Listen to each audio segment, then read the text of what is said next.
And we are live, Mayor. You go ahead and go. Okay, we'll call this meeting of the Porterville City Council to order. Roll call, please. Councilmember Carrillo,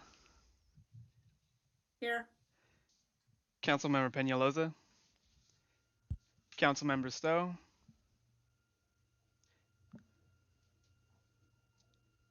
I'd like the record to reflect that Councilmember Stowe is present. Vice Mayor Flores, Here. Mayor Reyes. Here. Thank you. And this brings us to oral communications. This is the opportunity to address the City Council on any matter scheduled for a closed session. Unless additional time is authorized by the Council, all commentary shall be limited to 3 minutes. Do we have any communications? Your Honor, the City Clerk's office did not receive any electronic communications, and it appears that there is no one in attendance with their hand up, or actually no one in attending the Zoom meeting right now at the moment. Okay, thank you. So we can move on to the closed session. Thank you, Your Honor. We have 6 items before the council in closed session this evening. The first, pursuant to Government Code Section 549.6.8, Conference of Real Property Negotiators Property, 42 South Plano Street, Porterville, California. Agency negotiator John Lawless, negotiating party City of Porterville and Barn Theater, under negotiation terms and price. Item 2, Government Code Section 549.6.8, Conference of Real Property Negotiators Property, 38 East Cleveland Avenue, Porterville, California. Agency negotiator John Lawless, negotiating party City of Porterville and Pacheco Mary, TRB bypass TR, under negotiation terms and price. Item 3, Government Code Section 549.57.6, Conference of the Labor Negotiator Agency Negotiator John Lawson, Patrice Hildreth, Employer Organizations, Management and Confidential Series, Porterville Peace Officer Association, Porterville City Employees Association, Public Safety Support Unit, Porterville City Firefighters Association, Fire Officer Series, and all unrepresented management employees. Number 4, Government Code Section 549.6.95, liability claim, claimant State Farm Insurance as subrogee of Enrique Vasquez, agency claimed against City of Porterville. Item 5, Government Code Section 549.6.9, subsection D, subsection 3, legal counsel, anticipated litigation, significant exposure to litigation, 5 cases in which facts are not yet known to potential plaintiff. And item number 6, Government Code Section 549.6.9, subsection D, subsection 4, legal counsel, anticipated litigation, initiation of litigation, 1 case. Okay, thank you. And we will move into closed session and reconvene at 6:30 p.m. Back to open session. Thank you.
We'll give it another second for Councilmember Peñalosa.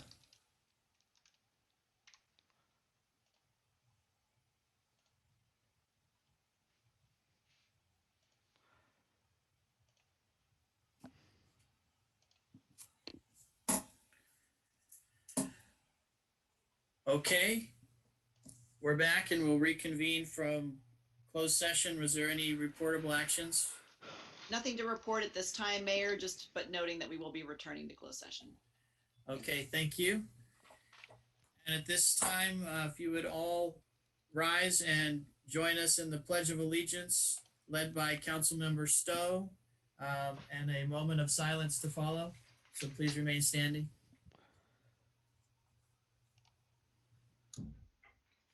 Salute. Pledge. I pledge allegiance to the flag of the United States of America and to the republic for which it stands, one nation, under God, indivisible, with liberty and justice for all.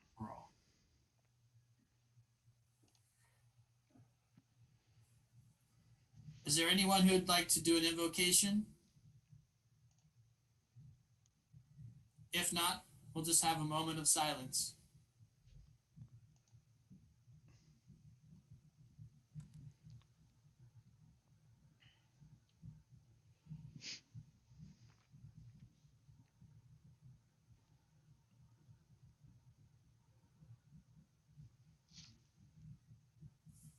Thank you.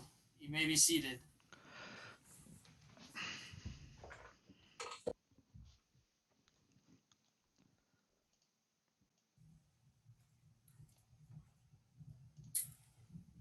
I know we were looking at the potential of a presentation. Is there a presentation today? Thank you, Your Honor. I believe we have with us this evening Mr. Jeff Peak, who is your auditor. As the council is aware, one of the more important functions that happens of the city each year is an annual audit of the city's financials, and ensuring that staff is doing its job legally and accurately, and making its reportings as is required by the city charter, as well as according to state law. So I know that appreciate the time that's been afforded to the council this evening. And should you have any questions of Mr. Peak, please feel free to use your auditor. Welcome, Mr. Peak. Good evening, everyone. Thank you for having me join the meeting tonight. And just make sure that everyone can hear me, correct? All right, great. Yes. So tonight I'm just going to go through a really quick presentation on the results from the audit. And then I'll let you guys have an opportunity to ask me any questions that you might have about that as well. So there are several different reports that we issue as a part of the audit. The first is the actual audit report over the CAPR, the financial statements, the comprehensive annual financial report.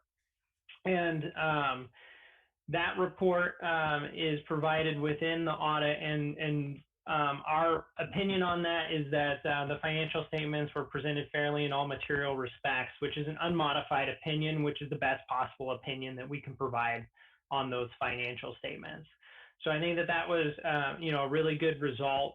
I will note that we did have a restatement, and I'll talk a little bit more about that when I get to the findings within the internal control letter that we have. We did have a finding this year that required a restatement to the balances in the prior year. And so there is a note in our report in regards to that restatement, but it did not have, an impact on our opinion. We still believe the financial statements are presented fairly in all material respects. The second report that I'll go over is the internal control report that I was just referring to.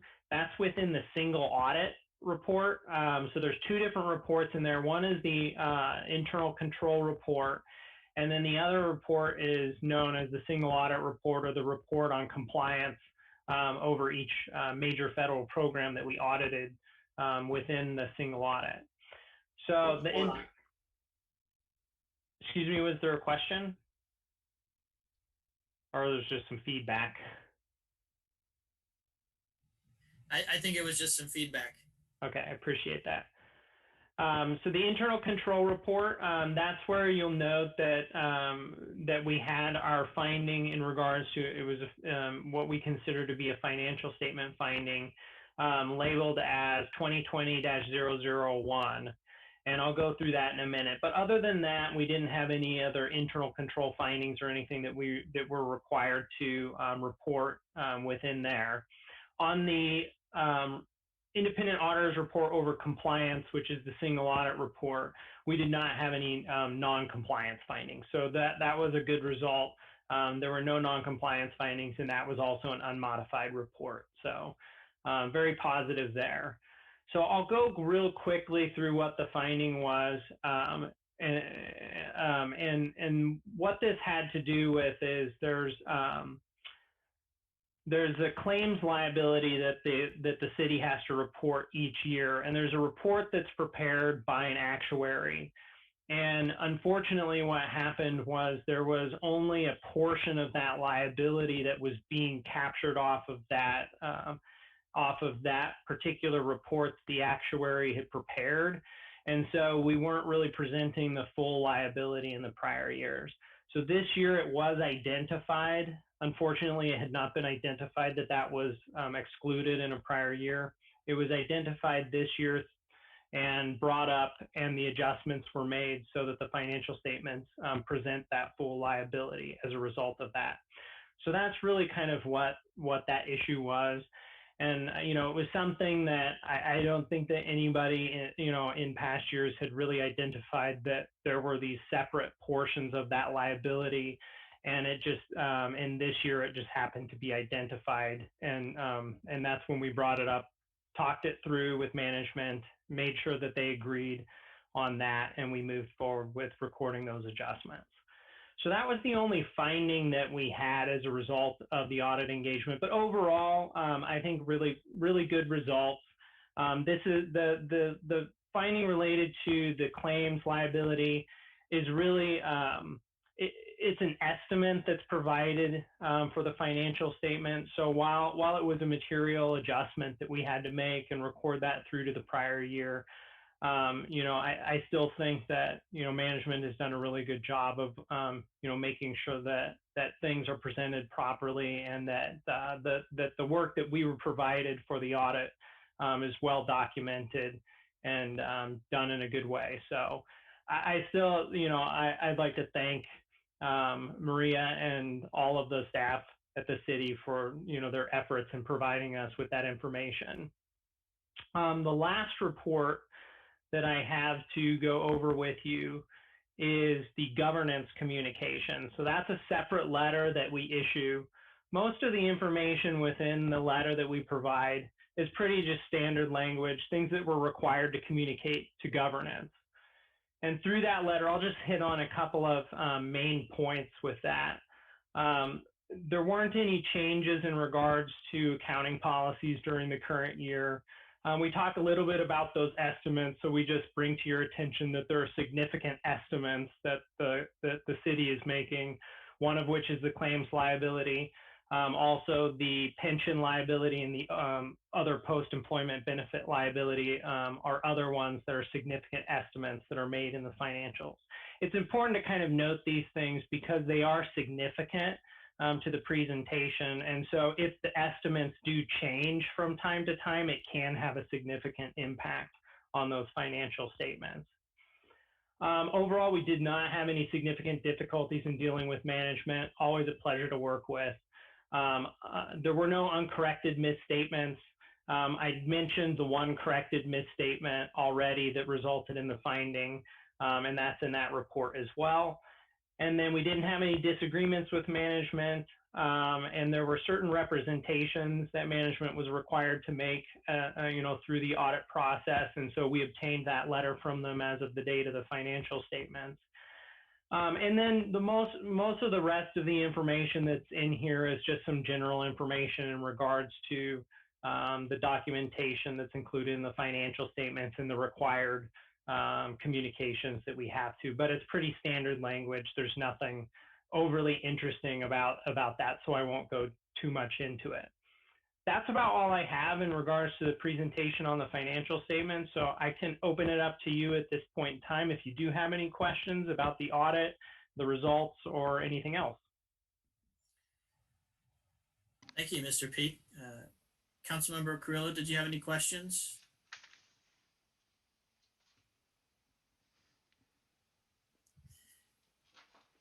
Councilmember Stowe, did you have any questions? No, I did not, Your Honor. Thank you. Councilmember Peñalosa? No questions, Mayor. And Vice Mayor, did you have any questions? No question. Okay. I want to thank you for all the hard work and also the report that you've been able to present us tonight. And thank you for being with us. Unless there's any last questions, I think you did a great job. Thank you. All right. Thank you for your time. I really appreciate continuing to work with the city. Great. Likewise.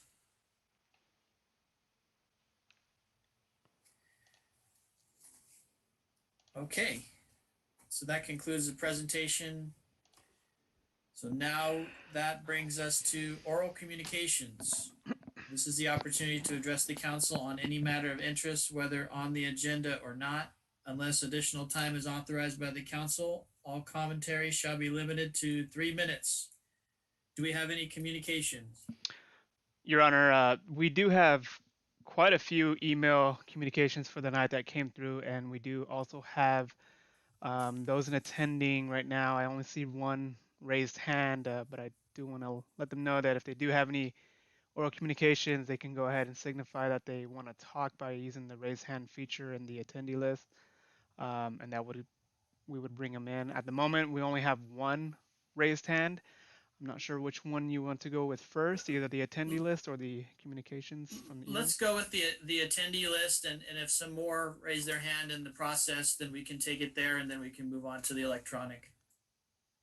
Okay, Your Honor. The person I'm bringing in is Brock Neely. I'm going to go ahead and allow him to talk.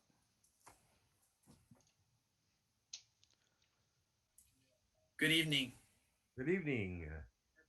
Brock Neely, address on record.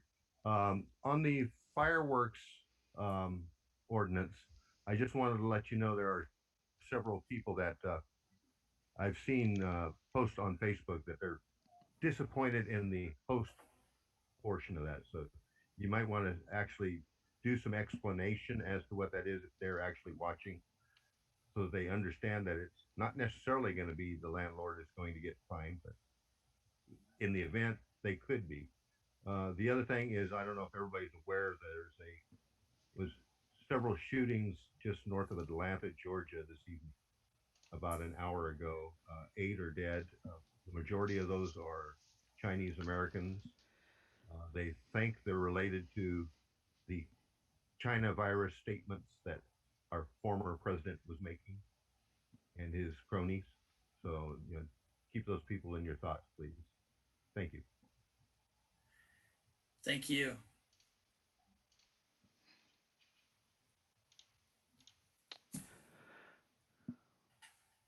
Any other attendees?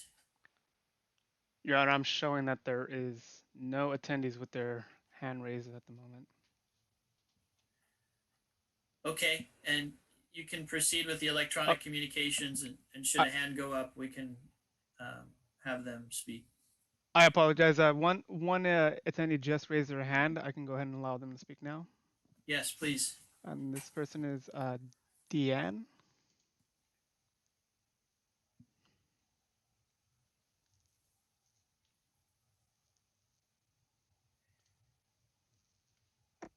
Good evening.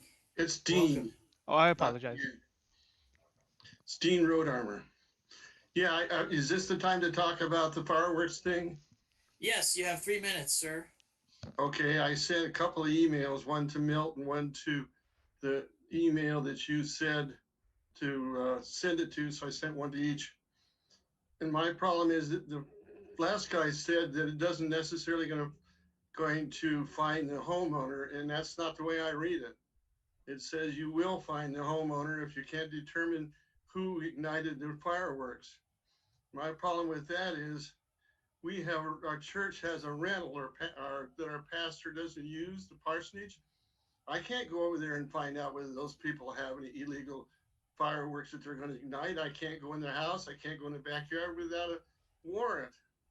So how am I supposed to be liable for something they do? And the other thing I said in my email is, what happens if somebody goes over to a school and lights some stuff off in the school grounds? You're going to find the school district? They're the owners. The same thing with Sierra View Hospital. Somebody goes out in the parking lot or anywhere on the thing and sets off illegal fireworks. You're going to find the hospital? We're going to have to hire an army to go guard all the churches. Every church out there has got not only our parsonage, but our church grounds. The Catholic Church, the Nazarene Church, the Baptist Church, every church in town. It doesn't have guards out there guarding to see if somebody across the street goes out and puts fireworks off. They're illegal. So I don't know how you can hold the owner responsible when we can't hire guards to go guard that thing 24 hours a day, 365 days a year. Seems to me like it'd be better to find the person who is the occupant, the legal occupant of that property, rather than the owner. That's all I have to say right now. Okay, thank you, Dean. I appreciate the comments.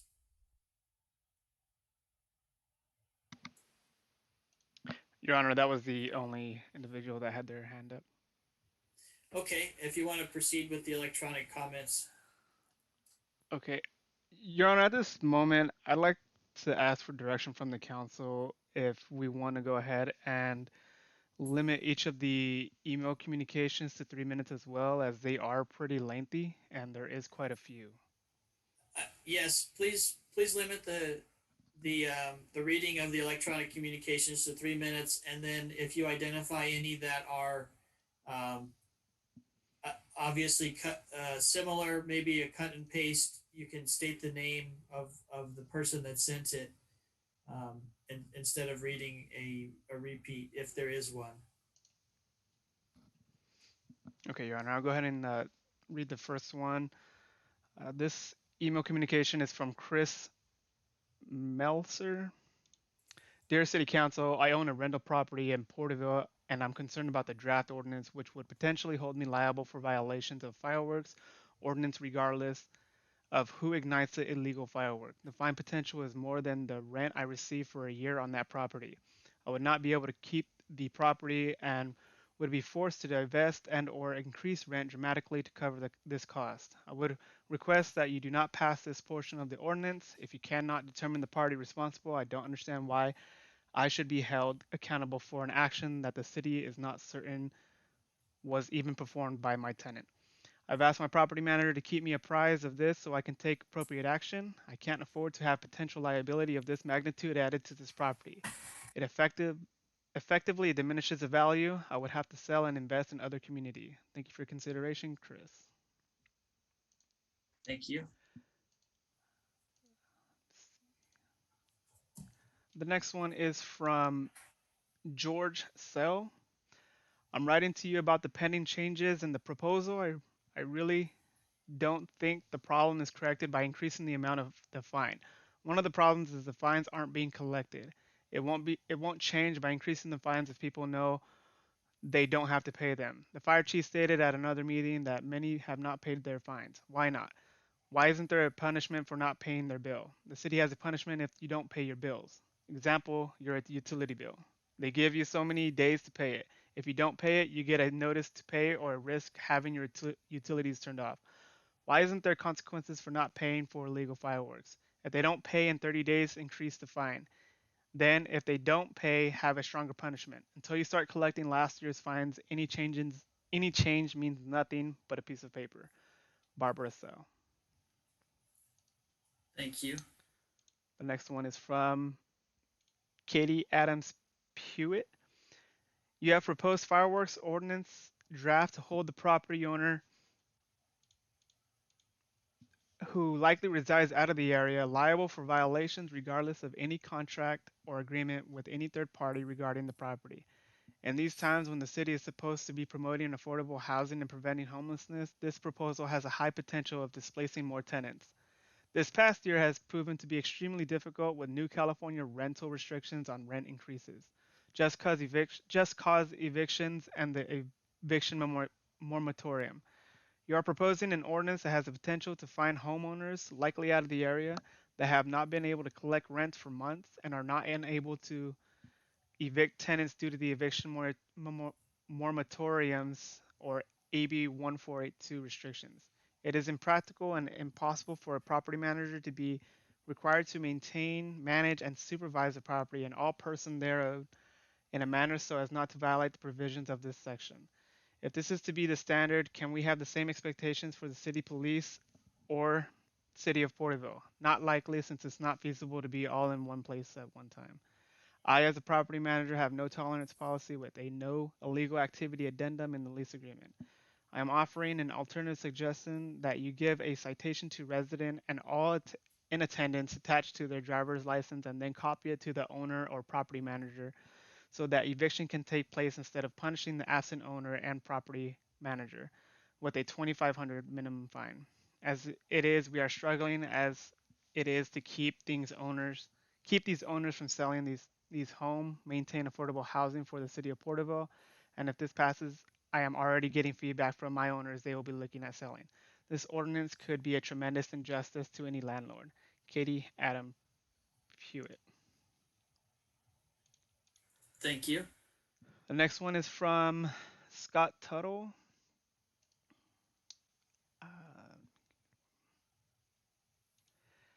To the City Council of Porterville, I read the draft fireworks ordinance and respectfully ask that the language be modified to exclude landlords from liability of occupant violations thereof.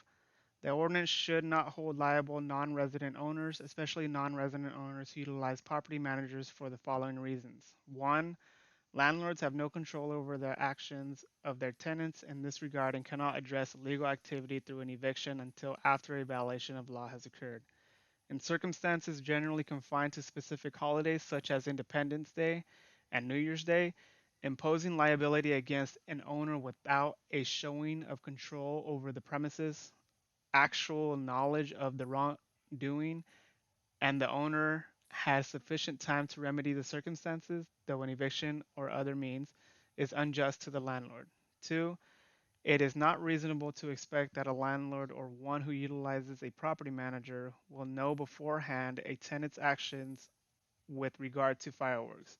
Furthermore, a landlord has no immediate recourse to stop a tenant who would violate an ordinance until after a crime has been committed. What can an owner do other than evict a tenant for provable violations of law or contract? I utilize a property manager and do not even know my tenants' names and do not have a contract with them. Instead, that is between the property manager and the tenant. 3. Such imposition of liability contradicts long-standing landlord-tenant law and the result expectations of both parties.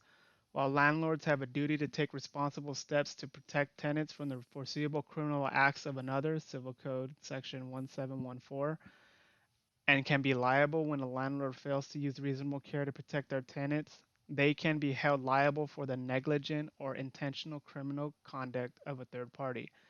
In order to be held liable for a tenant's injuries, the tenant must show that the landlord knew or should have known about the probability of criminal activity and failed to take reasonable steps to protect the tenant.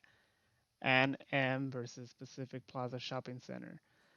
To determine what steps are reasonable to protect the tenant against foreseeable crime, the court will balance the probability of harm to the tenant with the burden of the duty imposed on the landlord to prevent or mitigate the risk of harm. Vasquez versus Residential Investments. While city-imposed fines and penalties are distinguishable from third-party tort liability, it is still generally accepted that a landlord is liable only for what it knows about or should have known about and what it can control. This ordinance effectively imposes strict liability on non-resident owners for the action of third parties. Number 4, if the language is not modified to exclude non-resident owners who use property managers, then it is possible that this ordinance could increase the incidence of illegal fireworks as tenants who utilize property managers might be more inclined to use them as they know that ultimately the owner of the property will pay the price instead of them. And that would be 3 minutes. Thank you. Um, the next one is from Melanie Tyler.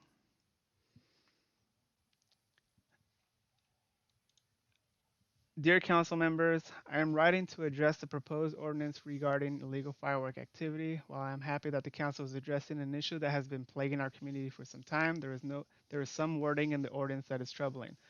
The ordinance as it's written states the property owners will be held liable for illegal firework activity, regardless of if they are present or had knowledge of the activity.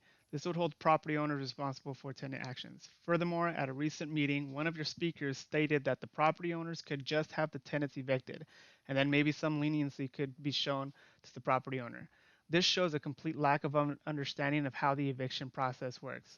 There is not a judge in Tulare County that would hear a case for eviction with the firework issue being the sole reason to evict. Not to mention that our governor has had evictions on hold all year, and when evictions start back up, there will be a backlog of cases. This ordinance could potentially financially break a property owner when many have not had rents paid for months. Tenants sign leases and rental agreements, most of which have clauses that state they are not to break any laws or ordinances and should be the ones held accountable for their actions, not the property owner. I implore you to reevaluate the ordinance and reward it to hold the persons who do the legal activity responsible for their own actions. It is unfair to hold someone accountable who is not present nor has any knowledge of the activity.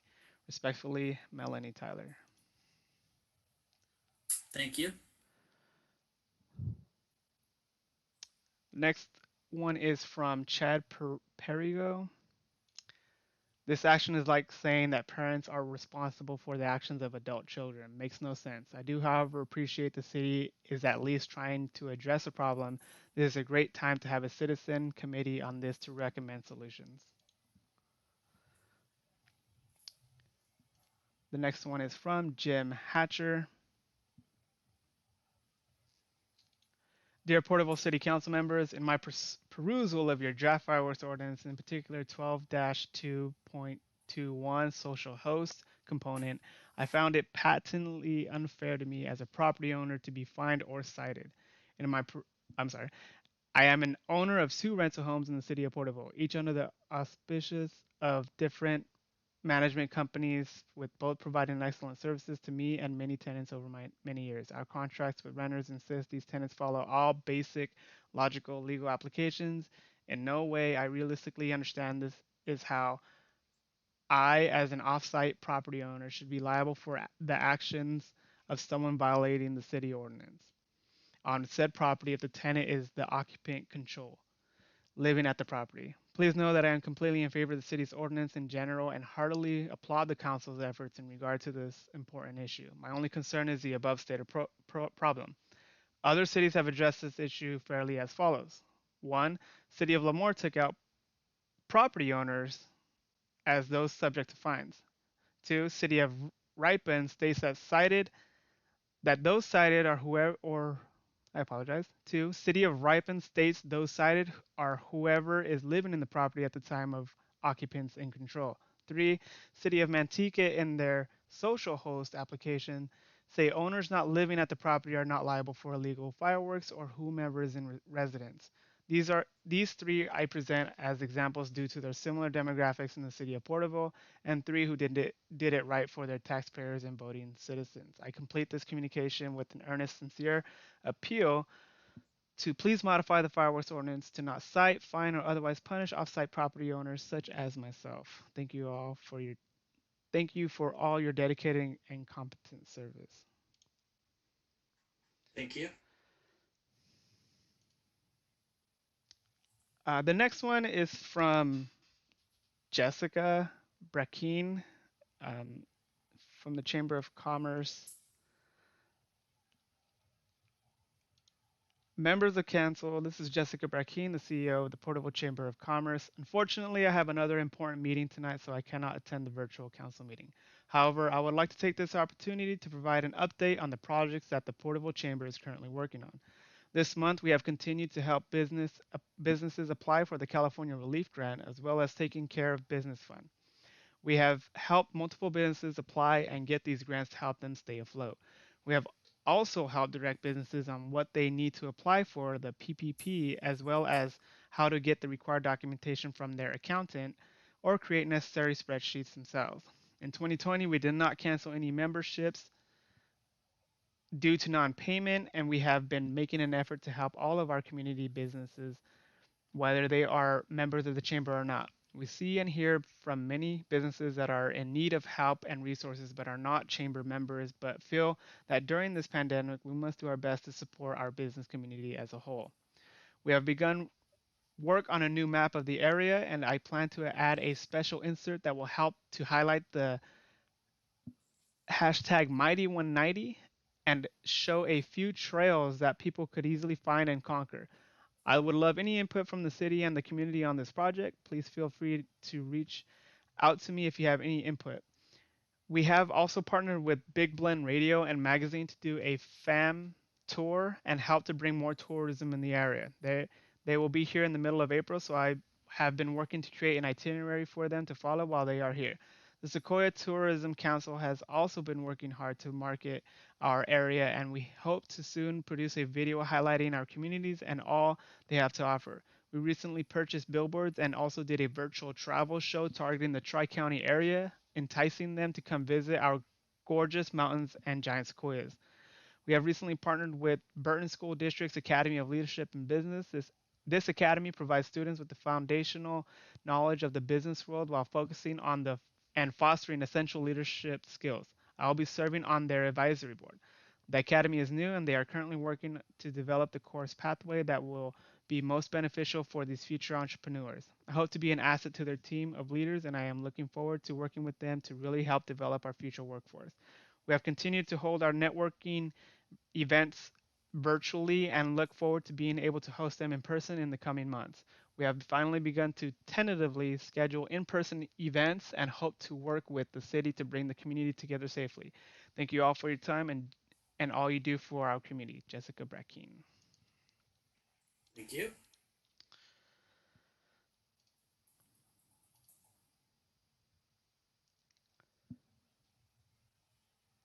The next email communication is from Gary Babcock, and after reviewing the email itself, it's very similar to those that have been submitted as well.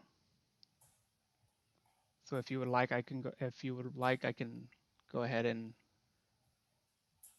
Is it identical to any, or is it just similar? It's very similar in regards to the property owner shouldn't be um, held accountable for the actions.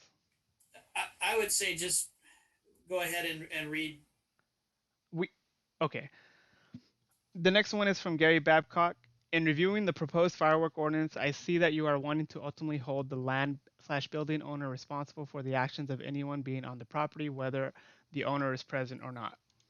As a property owner and landlord, I cannot be expected to control or monitor the actions of my tenants or their guests. To attempt to hold us accountable for the action is absurd and judicially unfair. As a property owner and local businesswoman, I believe this ordinance lets the city pass off their responsibility to hold the persons who are using illegal fireworks accountable.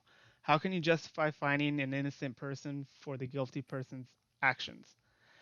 In A, findings, intent, and purpose section, you have, and I quote, while the discharge of illegal fireworks can be tied to a particular residence or property, it is often difficult to tell who at the residence or property discharged the illegal firework. The owner of or tenant of the premises is often in the best position to control and knows or should know of the possession, etc., or discharge of illegal fireworks on his or her residence or commercial premises, end quote. Land business owners are not omniscient. nor do they have the legal right to enter premises without notice. Eviction laws do not favor the landowner, especially at this time during the pandemic. As a landowner, you cannot evict someone because you believe they are doing something illegal. The courts expect the landowner to prove an allegation for eviction. It is the responsibility of law enforcement to enforce the laws that are passed and the city code enforcement officers to enforce the city codes. Our business is blessed with the help we receive from the city police department. However, when I have a trespasser or a thief, I call the city police department when I am fortunate enough to catch the perpetrator at the time. As a landowner, I know that I cannot legally restrain a person who is trespassing slash stealing if and when I am able to be present when they've trespassed. I am not responsible for their lawlessness. Please don't find the innocent when it is your ordinance that you are responsible for enforcing. Thank you for your consideration, Sherry Babcock. Thank you. Okay. The next ordinance was actually the individual Dean who spoke earlier. I'm not sure if Okay. you still want us to go ahead and. No, I think since he spoke, Okay.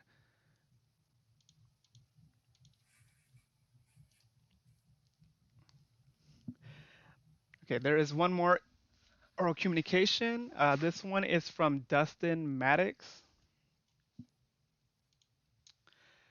Honorable members of the council, let me begin by saying that I fully agree with the opinion of the council that illegal fireworks are a dangerous nuisance and that further measures must be taken to curb their use. I sympathize with your frustration on this issue and the difficulties involved in finding a solution. If I may offer a suggestion regarding Chief Lapierre's comments on March 2nd about groups of offenders, and I quote, pooling their resources, end quote, to pay the current fines. Could we link the amount of the penalty to the number of people that are gathering? I am led to believe that most of these groups already pool their funds in order to procure illegal fireworks, and so the worst offenders tend to be the largest groups. It seems to me that the issue of, and I quote, crowdfunding, end quote, could be overcome. If the penalty for being caught was, for example, 300 per person in attendance, a small family setting of a single motor might incur a $1,200 fine, but a group of a dozen would receive a citation for 3,600 for their first offense. This would, I think, deter people from pooling their money for a large illegal fireworks display. Furthermore, as much as I support the idea of a host ordinance in principle, I feel that the language of the ordinance as written is problematic and ill advised. I agree that it makes sense to find the person responsible for the gathering, especially since it is nearly impossible to determine which individual procured or ignited the device. However, Section 12-2.1, paragraph D, assigns liability to, and I quote, any and all responsible persons, end quote, which paragraph B defines over broadly. My issue specifically is that this term refers to landlords, property managers, and their agents. Nearly all landlords and property managers in the state of California already include in their lease agreements provisions against the violation of federal and state laws and city ordinances. It has been this way for some time, especially since the issuing of permits for private marijuana plantations, which are still in violation of federal law. However, California laws regarding rental properties lean heavily toward the protection of tenants' rights, even above those of landlords. At present, no landlord has a legal right to perform a surprise inspection for contraband or illegal activity. Indeed, they are not permitted to enter the premises for any reason without prior notification. This makes it virtually impossible for the landlord or property manager to defend themselves against the actions of their tenants, for which this ordinance allows them to be fined. Previous comments made by the council and city staff would suggest a belief that the threat of eviction will be useful deterrent from illegal activity. I assure you this is not the case. Evicting a tenant for any reason is a lengthy and expensive process. Disgruntled tenants often use the opportunity to do extensive damage to the property, and there is no language whatsoever in this draft that suggests that evicting the tenant will cause the city to relieve the fine against the landlord.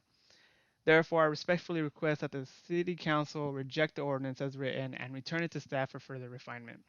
Thank you, Dustin Maddox. thank you. Okay, Your Is Honor, it- that would be the conclusion of the oral communications that we received and via email. and no other is in attendance or have their hands raised. Okay. I no, Your Honor. Okay. Thank you. Thanks to all who made comment, and thanks for reading those. That brings us to our AB 1234 reports. This is the time for all AB 1234 reports. We have several tonight. Start with the local initiatives navigation center committee. That is Councilmember Peñalosa. Thank you, Mayor. The Local Initiatives Navigation Center Committee, or also known as LINK, met together on March 3rd of 2021. And we had several representatives from different organizations and agencies and individuals that participated. I know John and Claudia Calderon was on as well, representing the city. We discussed, and Claudia actually provided a good update about the draft subcommittees that members of LINK can join and be part of. It included the budget, fundraising, outreach, logistics, the point in time survey, or known as PIT, hygiene kits, wellness, personal care, legal services, including personal documentation, and miscellaneous services, and coat drive. So these are different current subcommittees where members of LINK can help lead and be the leads for these different committees. Along the meeting, Nancy Palafox, who is the director for the navigation center, the Welcome Center in Porterville, discussed some of the challenges that they're having, and they need help with people applying to benefits and programs through the state, and an eligibility worker is still needed. So they're currently serving around 90 people a day. She provided a good overview of what's going on to the LINK committee. The chair, Patricia Torres, shared that we should be considering creating a Facebook page to not only share events, but that we can help people that want to help know about what they're doing around the homelessness, and also to share out with the community what LINK is about. She wants to be able to provide an update as well to the city council by coming to speak to us. So she was just sharing some of her thoughts about what LINK can do, and so yeah. So in terms of the committees, for folks that would like to join specific subcommittees, she had suggested that everyone provide feedback by March 19 for those that would like to participate on any of the committees that were mentioned. And our next call will be, or next meeting, Zoom meeting, virtual meeting. I forgot to mention this was a virtual meeting. It was not an in-person meeting. Will be on April 7th from 3 to 4. And yeah, there were some other matters after that were spoken to, if anyone needs help with homeless vaccinations. And so, but yeah, so that was pretty much it for my report. Okay, great. Thank you. The next report is is there any questions from council members? Okay. Next report is Eastern Tule Groundwater Sustainability Agency meeting of March 4th. I was in attendance for that meeting. A few items to discuss. Of course, the approval of the minutes from the February 4th meeting. There was an item that was an update of the consumptive use and precipitation of fallowed properties, but that was tabled to when a subcommittee could actually meet. But as far as actual actions that were taken, we did approve after reviewing and discussing the rules and regulations for the ETGSA. So we've been working on those for some time. Those were approved. We also approved the financial statements and ratification of the bills to be paid. There was a discussion of the second half of the fiscal year 2021 call for funds, in which the city of Porterville will receive a call for funds for that the second half of the year. We are still inching closer to talks with for the city to determine what stands in the future for us. We've been talking a lot about the white areas and farmers, so looking at having some discussions about where the city falls into that, and that should be coming up in the next few months. And that concludes my report for the GSA. Are there any questions? Okay, and we'll move on to the City Council Cannabis Ad Hoc Committee meeting from March 8th. This is one of the continuing meetings dealing with agreements with the proposed recipients of the licenses here in the city. These meetings continue to be productive and become even more focused each meeting with questions and answers. And so it shouldn't be too much longer before we're able to proceed further and something comes before council. But these meetings have been productive, and I know that the businesses are looking to get underway, and that's helping promote the productivity.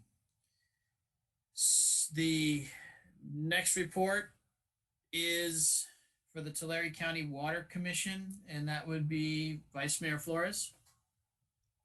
Thank you, Mayor. We met virtually on Monday, March the 8th, and the minutes of February 8th, 2021 were unanimously approved.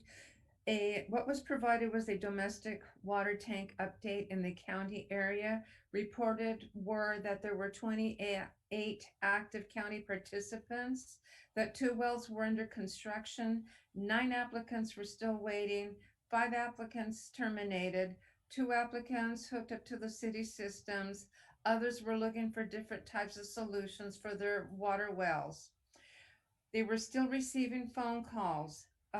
Ms. Diaz highlighted on the water sustainability and the projections. She indicated that it was their intent for them to be off the water tank within 12 months. What was spoken of was of a new program, funding, and different limits, which would help and assist those that didn't qualify in maybe the applicants that were mentioned. One of the questions that were asked were, where were these tanks located? What was shared that most were from the Porterville area. Referenced are the outlying clients in the outlying areas within Porterville. They are closely working with the State Water Board. A slight emphasis was made to the 2014-15 water drought. Indicated would be that we are heading there again. What they are doing is assessments on the wells to be prepared. At the last meeting, I provided the list of information of Water Commission annual priority issues. This list was brought back to this meeting. There was one more addition that was made, which was to add grants for green energy, wastewater treatment plants, and furtherance of water-related efficiency that serve disadvantaged communities. The priority list was unanimously approved with the addition. On the legislative update, it was to continue to watch the several Assembly bills and Senate bills that were presented to the Commission. However, the recommendation made by the Legislative Committee to the Water Commission was for the continued support of Hurtado Senate Bill 559. That support unanimously passed by the commissioners present. Our next meeting is April the 12th. That concludes this report. Thank you, Vice Mayor. The next report is for the Tulare County Association of Governments Regional Transportation Public Participation Plan, which I believe is the Vice Mayor also. Okay, thank you very much. Originally, we were scheduled for March 11th. The meeting was held on Friday, March the 12th. In attendance were Tule River Tribal Council members Gary Santos and Priscilla Santos. From the City of Porterville, Mr. John Lawless, City Manager, Councilmember Kelly Carrillo, TCAG Executive Director, Mr. Ted Smalley, and I as a TCAG Vice Chair. I want to state that this meeting was productive. Tribal Council Member Santos had made some minor revisions to the tribal participation plan. The information will be presented at the TCAG meeting of the 15th. The item was on the agenda. With the revision, the recommendation would be to adopt the resolution of the 2020 Tribal Public Participation Plan. The next item was a request to provide a letter to TCAG requesting funding of an active transportation plan, which would be for a future project. Councilmember Gary Santos will follow through with the tribal council and will work with TCAG to provide the information or letter. The consideration of the vacancy for the tribal government to the Regional Transportation Plan Roundtable and Tule River Indian Reservation position, and to the TCAG Technical Advisory Committee. The request was to submit a representative to Mr. Smalley in writing or electronically. Councilmember Priscilla Santos reported that Councilmember Gary Santos is the lead and would be serving as the representative. A future site visit to the Tule River Reservation will be planned.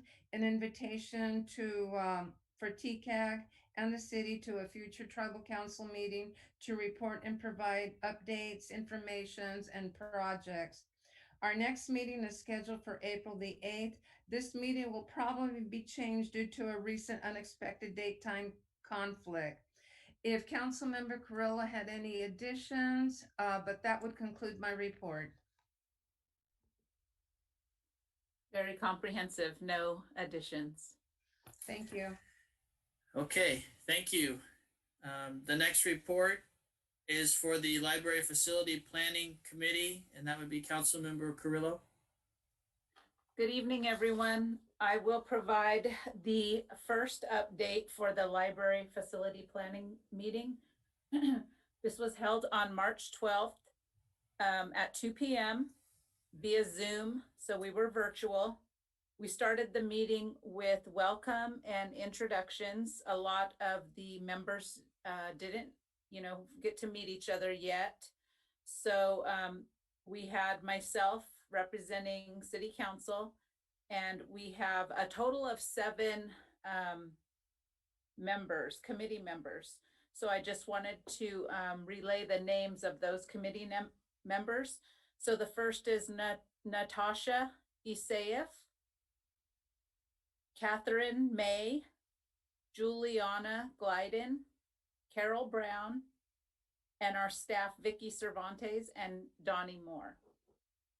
So the first thing that we did was vote for a chair and a vice chair to help facilitate the meetings.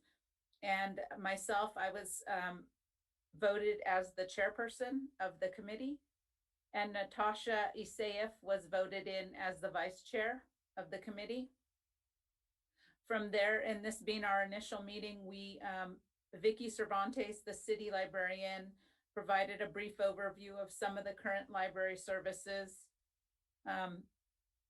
Also, they discussed some of the committee objectives, and Donnie helped us do a summary on what, the role of the committee is, some of the things and items that we're going to be looking at and discussing.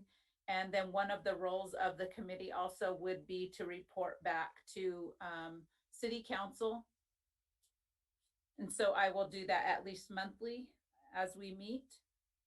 We did discuss a consultant update, and basically they provided a brief update that we will be hiring a consultant that will be working with the committee and ultimately producing a new needs assessment. So they will be getting updates on that with as far as receiving a scope and services for the fee. And that should be coming in soon. So we should have updates on that at the next meeting. Vicky provided an overview of the 2009 needs assessment. She gave a summary to the committee about that prior needs assessment and some of the, I guess, specifics that came out of that.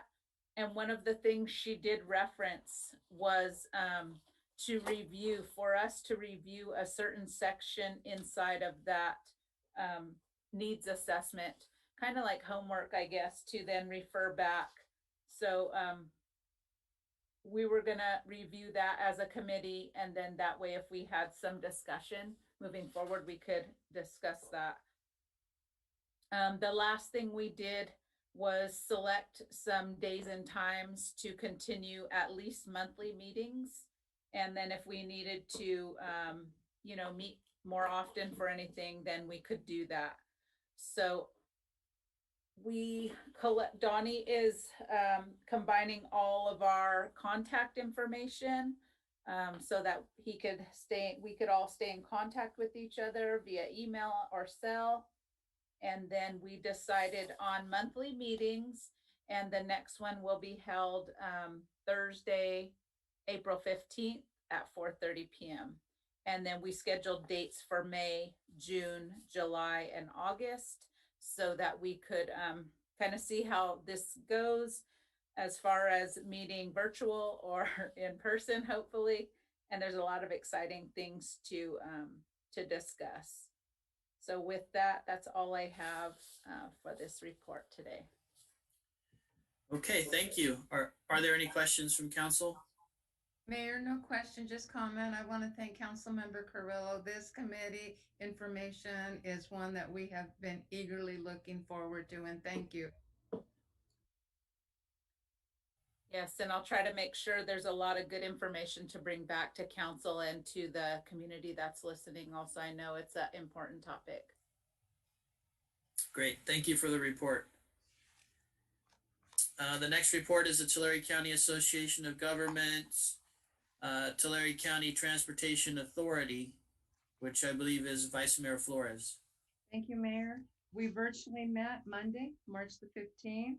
On the transportation consent calendar, there was one item of action, which was the appointment of 2 members to the Social Services Transportation Advisory Council. Noted on items of information were the Sustainable Community Strategy Regional Transportation Plan Roundtable appointments, the implementation of status of federal funded projects, Senate Bill 1, competitive programs update on timing and funding implications of the federal safe vehicles.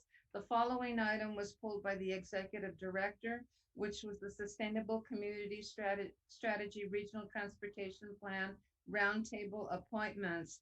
It was for the vacant position of tribal governments. Added to the committee was Tule River Tribal Council member Gary Santos. With that addition, the transportation consent calendar was unanimously approved.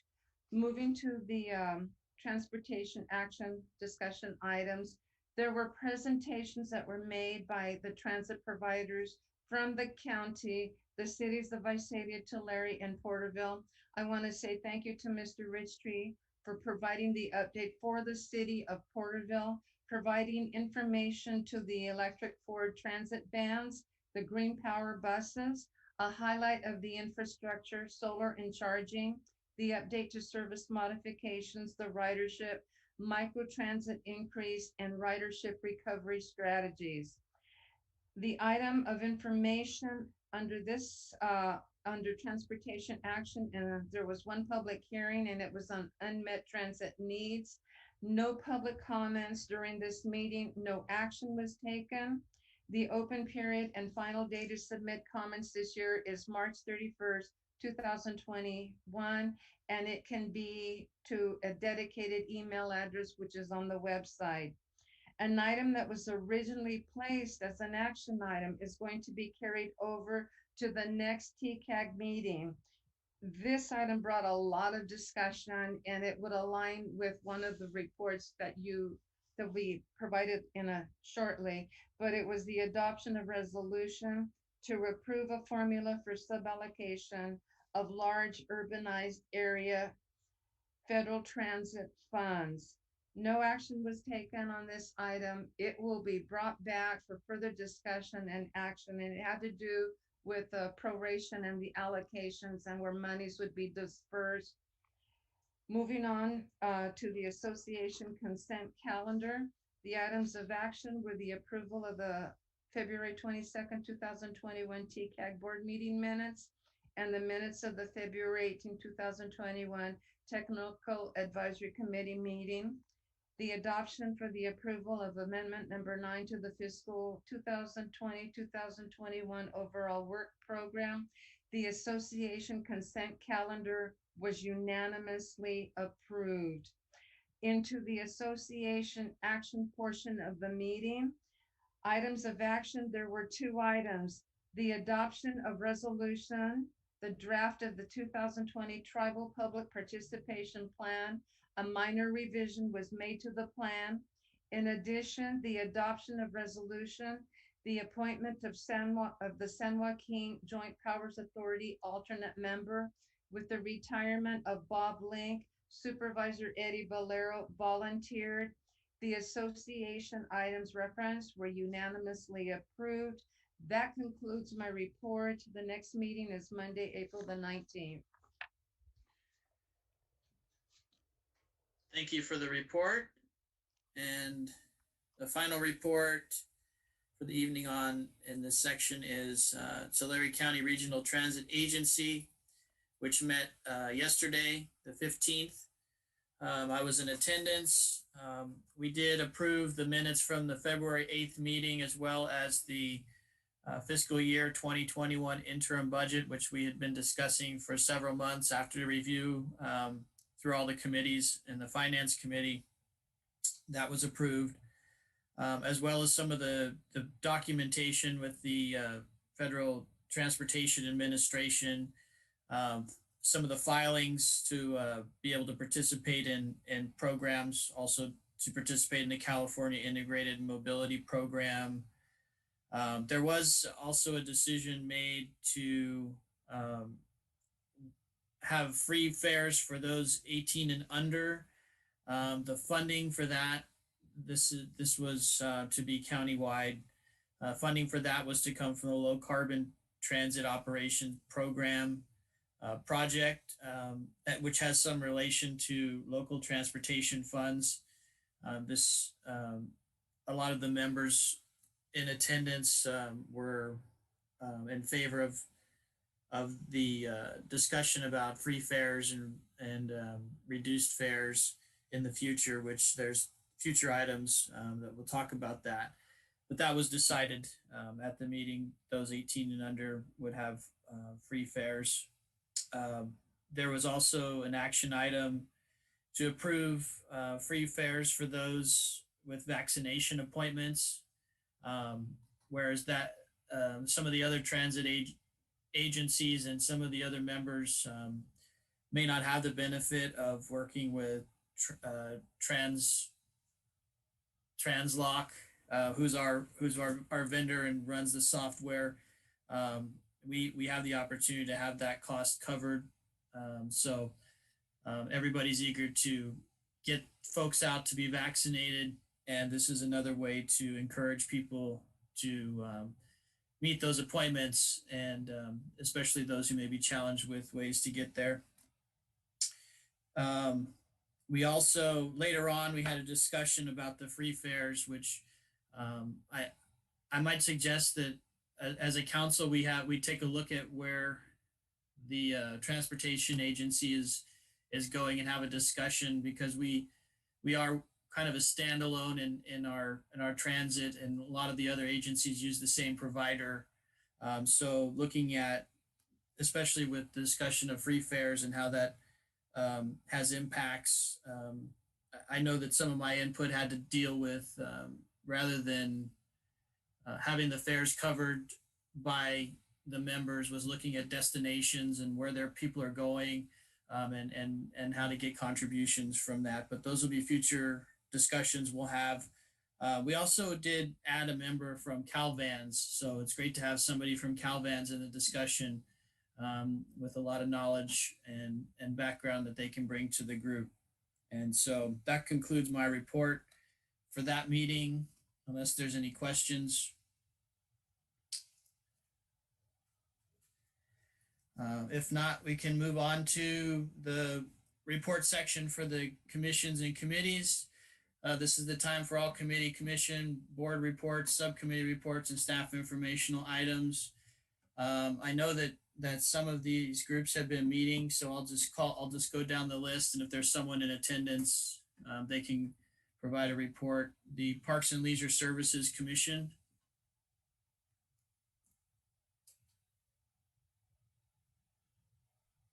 No, have not okay. met. Oh, okay, not met. Library and Literacy Commission. Haven't met. Okay. Arts Commission. Have not met. Okay. Youth Commission. Haven't met. And the Transaction and Use Tax Oversight Committee. They did meet, and Mr. Bilyeu had planned to present to the council this evening, but asked to continue that for a month due to a personal issue that arose. Okay. And appreciate him communicating that to us. So we can move on to the staff informational reports, Water Conservation Phase 4 status update. Thank you, Your Honor.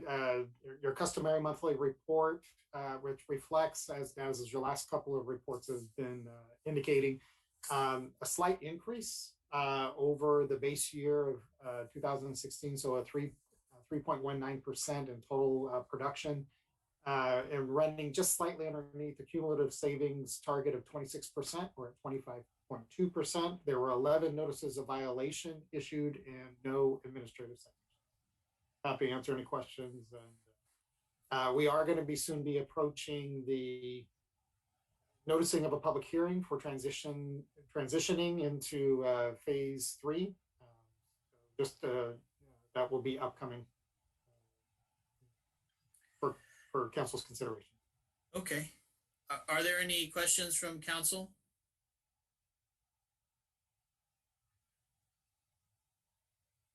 No? Okay. Thank you for that report. This brings us to the consent calendar. All consent calendar items are considered routine and will be enacted in one motion. There will be no separate discussion of these matters unless a request is made, in which event the item will be removed from the consent calendar. All items removed from the consent calendar for further discussion will be heard at the end of scheduled matters.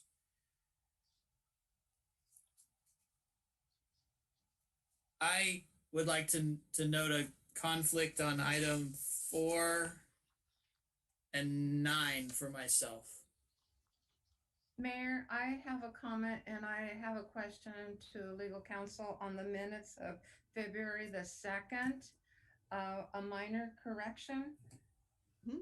And that would be, I don't believe I had a conflict on that day. Yeah, actually, I was going to raise it if no one else did. So thank you, Vice Mayor. So there was a conflict noted. Actually, it was meant to be noted for the mayor, and then it ended up actually not being a conflict at all. So it was number 1 for the wrong person, and number 2, it was based on an older version of the agenda. The agenda had been revised. So what I'd like to do is just ask that notation on the minutes that where it says Vice Mayor Flores noted a conflict on item 6 pertaining to real property, that just be stricken from the minutes, and that when you guys vote on it on the consent calendar, you vote on it as amended to that effect. And this is for the February 2nd minutes. Correct.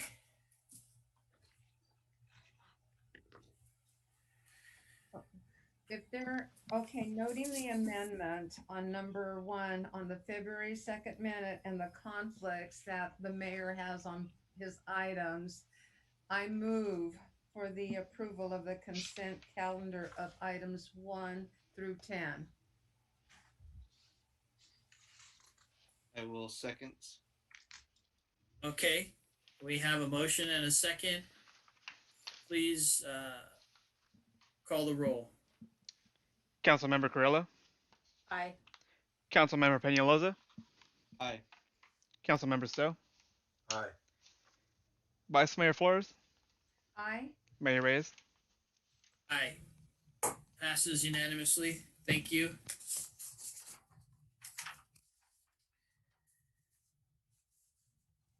That brings us to our public hearing. Thank you, Your Honor. We have one public hearing that's been scheduled for this evening, and I'm going to actually ask to recuse myself as a member of the board of directors for a potential recipient of funds. Okay.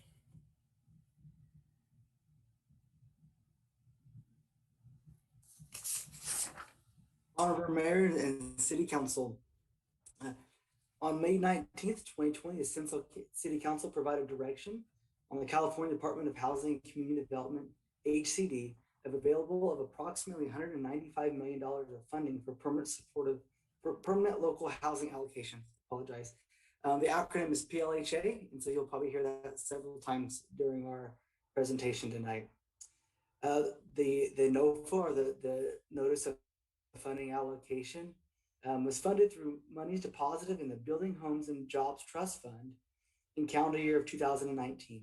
The plan allocates PLHA funding over the next 5 years, which is estimated to be approximately $2,056,524. The first year of funding for the city of Porterville has been set by the state at $342,754. On July 21st of 2020, after public outreach and council direction for the development of the PLHA 5-year plan, detailing the manner in which allocated funds will be used for eligible activities, City Council held a public hearing and directed staff to submit a 5-year plan in response to the NOFA. It included funding for eligible homeless projects and programs, financial support for the Navigation Center, permanent supportive housing programs, rapid rehousing programs, and flexible funds to reduce financial hurdles in being housed, such as payments for deposits and initial utility expenses. The City of Porterville received an award letter in October of 2020 and published a request for proposals which closed on January 8th, 2021, to partner with community agencies and subrecipients of the grant funds to carry out the activities of the approved programs. 3 applications were received, one from Central California Family Crisis Center and 2 from Turning Point of Central California. Once received, the review committee determined that the emergency housing category was oversubscribed and not all the applications received could be funded. Therefore, staff is presenting for council's consideration a recommendation to approve funding for the 2 highest ranked applications which were submitted by Turning Point in Central California. One in the amount of $85,688.50 for the Navigation Center operations and $68,550.80 for the emergency housing. And you'll notice that the numbers are not whole and they're a little bit odd. PLHA made us only be able to designate funds in 5 percentage points. And so you'll see as we go through this. This funding would provide the Porterville Welcome Center with operational support for its Navigation Center, bridge housing, and emergency housing operations. The second application, an amount of $34,275.40, is for operational support of the permanent supportive housing for Casa de Robles 2 project located on South Main Street. Additionally, staff is proposing to amend the approved PLHA 5-year plan. The approved plan may be reallocated among eligible activities with minor amendments as changes of less than 10% of each activity allocation. However, major amendments of greater than 10% require proper notice of public hearing and a final approval from the City Council and HCD. Since the proposed category reallocation is more than 10% change within these activities, this request would trigger this public hearing we're having this evening. As a proposed amended plan and budget are presented for council's consideration, the amendment would allow for funds categorized of the PLHA plan that were not applied for by any agency to be moved to the emergency housing category, which will allow the city to fund the 3rd application received for that same category of funding, but ranked lower than the other applications. So we also had, as mentioned earlier, other categories in the RFP, which we didn't receive funds for. So we're looking to amend it to be able to use all the funds. If the proposed amendment to the 5-year plan is approved by the City Council tonight, staff would also request that the City Council consider awarding the second applicant, Central California Family Crisis Center, in the amount of $137,101.60 in support of the emergency shelter operations, with the contingency that HCD approves the proposed amended PLHA plan budget first. Proposed allocation amounts for activities by percent and dollar amounts can be found in the attached draft amendment in PLHA 5-year plan as presented in the staff report. Years 2 through 5 of the 5-year plan will fluctuate depending on the number of real estate transactions that are conducted in any given year. With that, staff recommends that the City Council award Turning Point in Central California in the amount of $85,680.50 for the Navigation Center and $68,550.80 for the emergency housing and $34,275.40 for PHE operational support. Hold a public hearing to receive public comment on the proposed 5-year amendment and reallocation of funds. Approve and adopt the proposed draft permanent local housing allocation 5-year amended plan. Authorize the mayor or his designee to execute all documents pertaining to the PLHA program and authorized to make any augmentation, modification, addition, or revision as may be necessary to conform to the requirements imposed by the California Department of Housing and Community Development. 5, authorize the Community Development Director to execute in the name of the City of Porterville project drawdown request and all other administrative documents required by the California Department of Housing and Community Development. And 6, if City Council approves the proposed 5-year plan amendment presented at tonight's meeting, to award the Central California Family Crisis Center in the amount of $137,101.60, with the contingency that HCD approve the proposed 5-year amendment. This presentation available for questions. I would like to note that representatives from Turning Point of Central California as well as Central California Family Crisis Center are both present in the attendee. Thank you. Okay, thank you for the report. Are there any questions from council before we open the public hearing?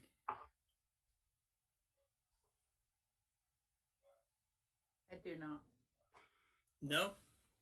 Okay. So seeing none, we will open the public hearing at 7:57 p.m.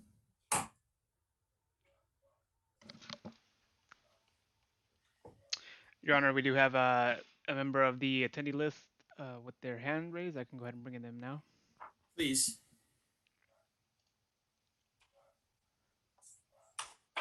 Rock Neely, address on record. I just wanted to say thank you to Jason and all the rest of the staff that worked so hard to get this accomplished for the homeless.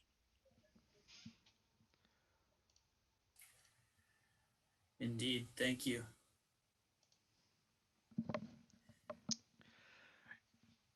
Your Honor, no other individual in the attendee list is raising their hand, and we did not receive any, or at least the city clerk's email did not receive any email communications. Okay, so we will close the public hearing at 7:58 p.m. Council, it's back to us.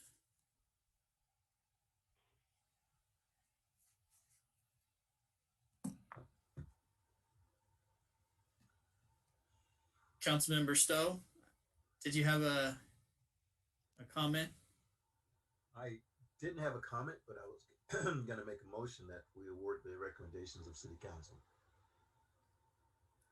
Mayor, Yes. I didn't have a comment, and I was going to follow along the same lines that the city council approve all of the recommendations, just as Councilmember Stowe said that. So I would second it with noting that it's all the items that are listed on here by staff recommendations. That's right. It's like the deluxe breakfast that I ordered had pretty much everything written. So thank Mr. Ridenauer for reading all that. So we have a motion and a second. Is there any more discussion before we call for the vote? No? Okay. Please call the roll. Councilmember Carrillo, Aye. Councilmember Peñalosa, Aye. Councilmember Stowe, Aye. Vice Mayor Flores, Aye. Mayor Reyes. Aye. Passes unanimously. Thank you. This brings us to scheduled matters.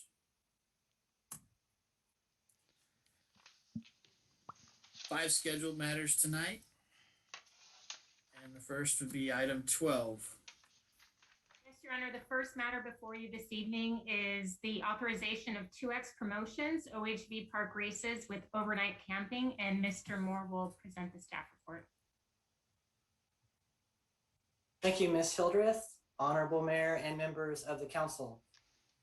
Staff has been contacted by Myron Short, representing 2X Promotions, with a proposal to host motocross races at the city's OHV Park on April 3rd and 4th and 10th and 11th, 2021.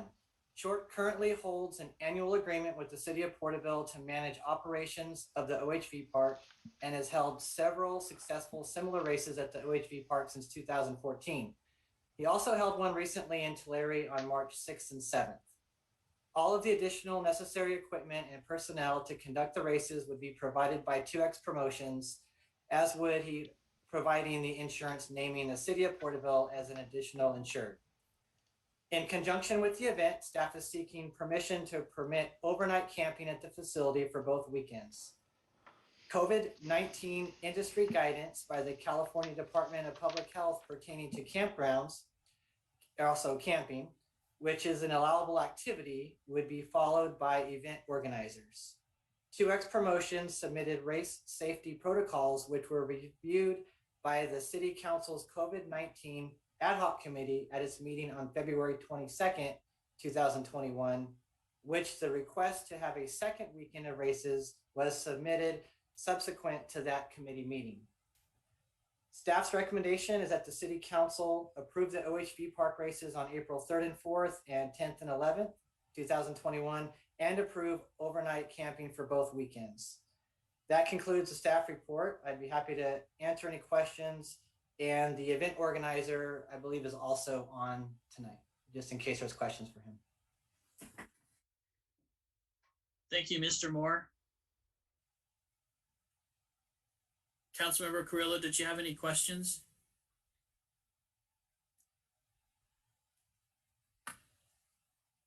Sorry, I keep getting stuck on mute. I do not, because I heard a lot of the information at the ad hoc committee. I'm satisfied with that. Okay. Councilmember Stowe, did you have any comments? No, I didn't. Thank you, Your Honor. Okay. Councilmember Peñalosa? Yes, Mayor. I was just gonna say that my initial concern was whether, I mean, we wouldn't be doing something that was against the state, right? So glad to know that it's a state, the state California Health Department has allowed for this to be an activity, and we're following those guidelines very closely. And I appreciate our efforts to make sure that they can have this activity, making sure that they are following the COVID-19 protocols for these type of activities. So yeah, that was my biggest concern, and I know we probably wouldn't be moving forward without that guidance that we have. So appreciate staff, and I think it looks good to me. Okay, great. Vice Mayor, did you have any comments? Comment is that having it being taken to the ad hoc committee and everything has been brought to the table as far as the guidelines and everything, I actually want to make the recommendation that we approve staff's recommendation this evening and approve the park races on the dates and the overnight camping. I will second.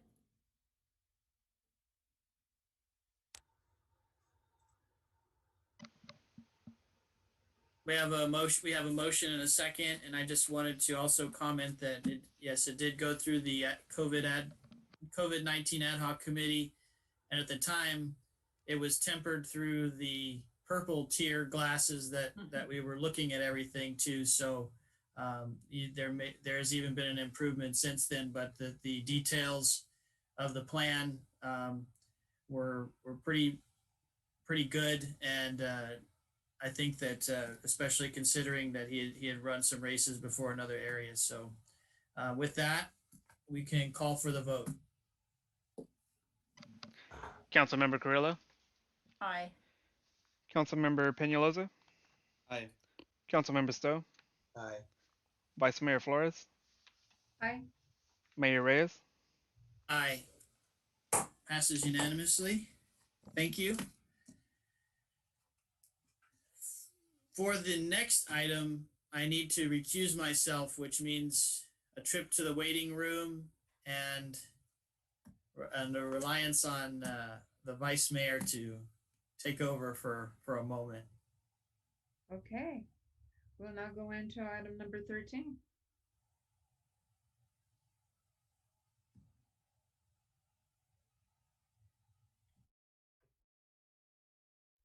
What happened to them? Oh, I got booted off. I'm back on.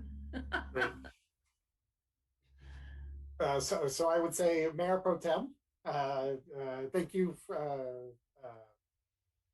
before you again this evening. And this is a matter of trying to be responsive to the council's direction and bring this information back as soon as we can in terms of providing helpful input and direction to the staff. And so having this return to you, this is not for first reading this evening. This is based on your direction from your last meeting and incorporating the different elements. And so with that, I'll turn over the speakership to Chief Lapierre. Thank you, Mr. Lawless, Vice Mayor and council members. Fire Marshal Clayton Dignam will be giving the staff report. Please. Good evening, Honorable Vice Mayor, members of the council, Mr. Lawless, Ms. Liu, and staff. At its meeting of February 2nd and March 2nd, 2021, the City Council considered and directed staff to review current fireworks regulations and bring forward a draft ordinance to address certain issues.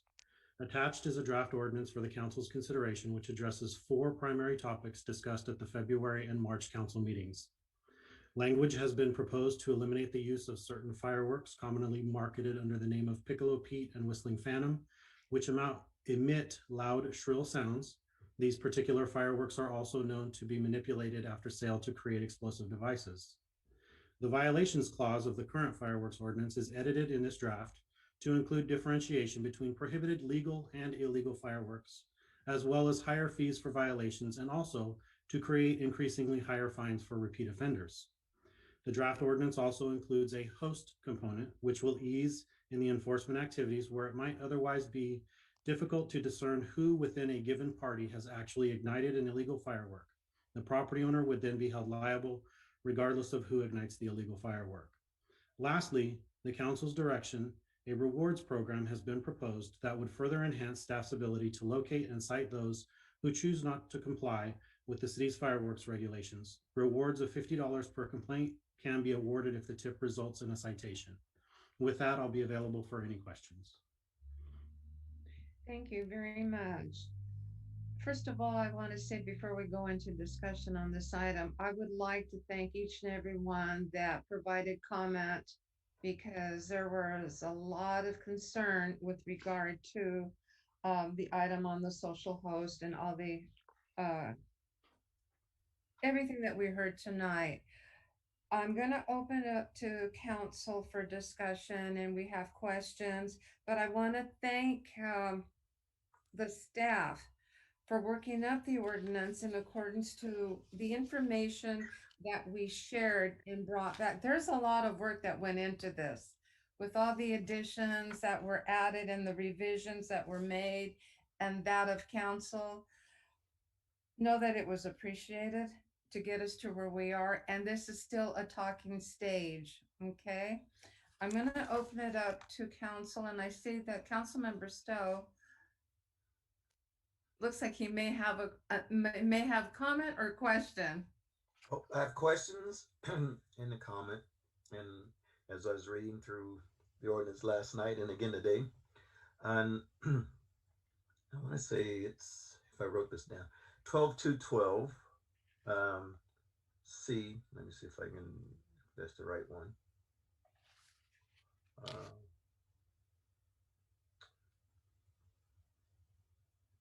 It's not. But anyway, talking about the stand, will it have to be wheelchair accessible, Chief, or whoever, or Julia?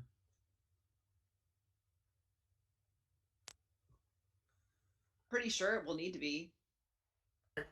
Are you referring, Your Honor, to the to the customer or to those that volunteer? People, the workers inside.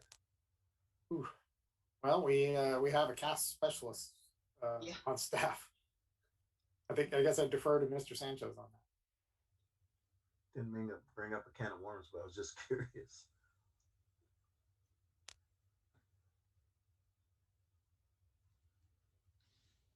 They probably need to be from both standpoints, but we can verify that. Javier, do you know, or is that something you want to?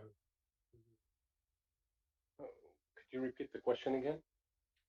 Do the fireworks booths have to be ADA accessible, both for the customer and for those that work within the booth? They do at least one section of it. Okay. All right. Thank you. My next question, and it's 12.2.20, and I think it's B under violations and penalties. Is it possible to? There's going to be some administrative costs involved in all of this and staff costs. Can we include that in there plus the fine, in addition to the fine? So like a cost recovery component? Yes. I did see that in my research with other municipalities. Some of them do have a cost recovery component that goes with the administrative penalties that are issued. That's certainly something we could look into and bring back. Okay. Thank you. And again on 12.2.21, the social hosts. In 1 and 2, it says. Anyway, it has does that mean they do not have to find the host? We discussed this a little bit last time, and that this mean they have the discretion to cite or not cite the host if they know for a fact that the host was not involved, had no knowledge of it, or whatever the case may be. Well, a quick example would be if we see an individual actually, lighting or igniting the firework, obviously that person will be held responsible. Right. But sometimes they're launched from, for example, a side yard or a backyard as you're driving by, and you know where it came from, but you're not specific to who actually did it. Or we encounter large groups of people.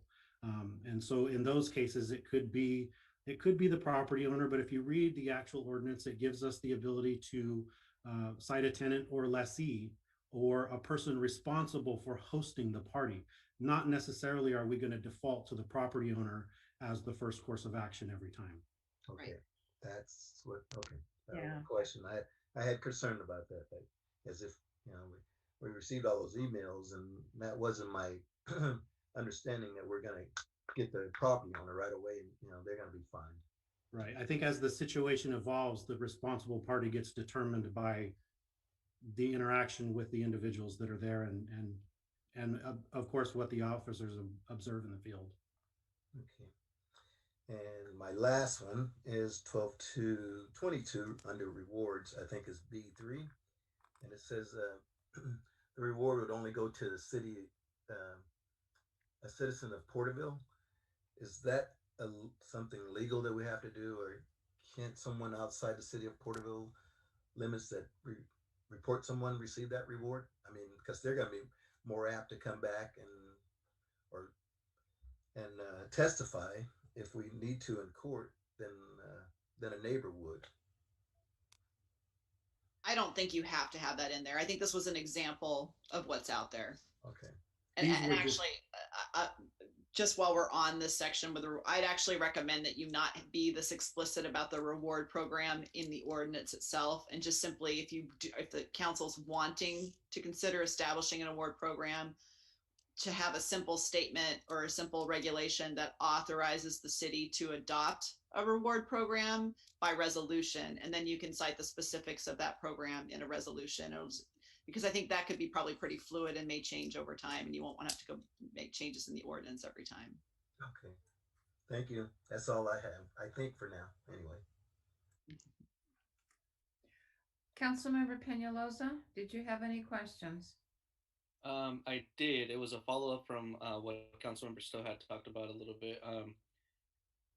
What is the scenario where you would move forward to, I guess, in a hypothetical where you would move forward with finding the property owner? At what point of the process would that look like? And the second question is, when you were looking at the different jurisdictions or cities, communities that were utilizing the social host component, um, did you at any time, like maybe, I don't know if you were able to connect with anyone or anything, but how effective is that, the social host component? I know some cities have chosen to not to find the property owners, but have left other segments of it. But I don't know if you can speak to any of your interactions with other cities and their effectiveness to including finding a property owner as a scenario, possible scenario. Well, to go to your first question, what situation would present it? It would be, and we've encountered this before. We pull up to a house, it's dark, someone launches it from the front yard. You can't make out a good description, but there's 30 to 50 people at this house. Everybody's drinking, and you walk up and you're trying to determine who the responsible party is, and nobody wants to provide you with any information. They don't want to provide, who's the tenant. They don't want to, who lives there. Nobody answers the question. In those cases, we could simply cite the owner to compel them to be responsible for the actions of the people at their property. As far as the second question, I reached out to a few other municipalities due to COVID and scheduling. I didn't actually receive any calls back. And again, this was just a proposal to kind of start this discussion and modify these things to what we want for our community. If I could answer just a little bit of it, I did have a brief conversation with a deputy fire marshal from the city of Fresno, and they are looking at doing a host ordinance, have done some research on it. And again, it's a remedy that you look at when, just as the fire marshal outlined there, where we have a large group of people, and actually citing the offsite property owner is probably going to be a rare case. I'm not sure the scenario that would be in there, and it's usually the tenant of record, I would think, would be what we'd see most of the time. Would you not agree, Fire Marshal Dignam? Yeah, for example, the first course of action may be to check the utility account and see who lives there, who's responsible for the utilities, and see if we can find a responsible party in that manner. We could probably talk to Visalia because I know that they have it. Theirs is very brief. Their regulation, but it literally states that they impose strict civil liability on all residential owners for violations of their fireworks ordinance. So we might be able to get some feedback from them as to how it's actually been working. I do know that they enforce it, but they do cite property owners. Councilmember Stowe, you raised your hand.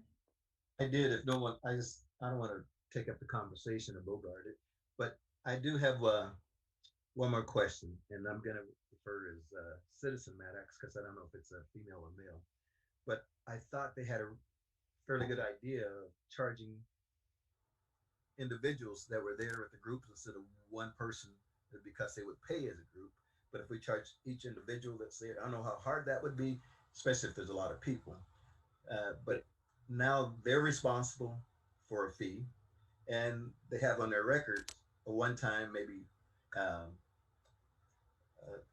penalty against them, and so that'd be more people that we were restricting from shooting illegal fireworks. And if I could speak to that a little bit, and sure. in the field, it sounds good in theory, but I must admit, in the field, it would be extremely difficult. Most of your folks there, there's a lot of them that are intoxicated that are shooting off illegal fireworks. And if we've got a group of 100 or 50 people or a block party going on, and we start trying to write citations for every single one of those, that will probably encompass a large portion of the night, and we wouldn't be able to hit as many locations that illegal fireworks are being discharged from. It's my understanding once we do make contact with one of those parties and we lay down a citation for someone in that group, they'll probably defer from lighting anymore that night, or at least it will put a slowdown to them while they deal with other calls, because we're call stacking all during the 4th of July. Which what I mean by that is that there is a list of calls that we're just going from one house to another. But if we stopped, and we can do that, and it would be effective, but it may be the place where we stay for the rest of the night writing citations to 50 people. So Okay. just Thank you. yeah. Thanks. Councilmember Carrillo. I think right now my only concern, and I know we're still working on this draft and have been, and we get really good advice from fire department. And I know they have been reaching out to other cities and agencies. So I appreciate that, because it's helping with a difficult, challenging situation where we're trying to, make it safe for the community, but have some guidelines. And I think, all the work that's been done on the draft has been helpful. I think that tonight, and this week, as I was trying to read through the ordinance for the last couple of days, just here and there, I think the social host section is just, a concern because of the some of the things that were brought up. Actually, those examples being, they're not from here, they can't monitor those homes, and that kind of thing. So I like the idea that Julia brought up earlier about seeing the other examples that have been enforced and how that looked. I do know too that I was looking at again at Visalia's regulation about this. So even though they have the really kind of very strict liability language, what they do also have is the allowance at the you're allowed to appeal a fine, and you can cite, and they do have a list of mitigating factors that would potentially allow a property owner, to potentially make those arguments. And it looks like it was kind of geared towards that. So while they have the strict regulatory language, they do have there is this ability to kind of give, once they're, if they have been cited and they want to fight it, they can kind of raise those issues and have that taken into consideration. Doesn't mean it's a guarantee that they get out of it, but it does definitely provide for, hey, these are specific factors that you can, that the fact that they did try, they've given warnings to their tenants so that they know that they can't do that, they've done their best to make them aware. Those kinds of things can be mitigating factors that, given the circumstances, they didn't have the ability to control. There hadn't been any prior instances at the time, whereas conversely, if there had been prior instances that they already were aware of, then they have reason to know they've got a problem tenant that's violating those kinds of things. So there is that. So notwithstanding, like I said, that it's strict on the regulatory side, there is some, on the other side of the citation, there's that ability to take those factors into consideration. Right. That was going to be my next comment. I didn't see an appeal process. I've got a question for Julia in the conversation. It might speak to the host ordinance and maybe alleviating some concerns. Is it possible to strike the property owner per se and be replaced with just the resident of record? Could we do that?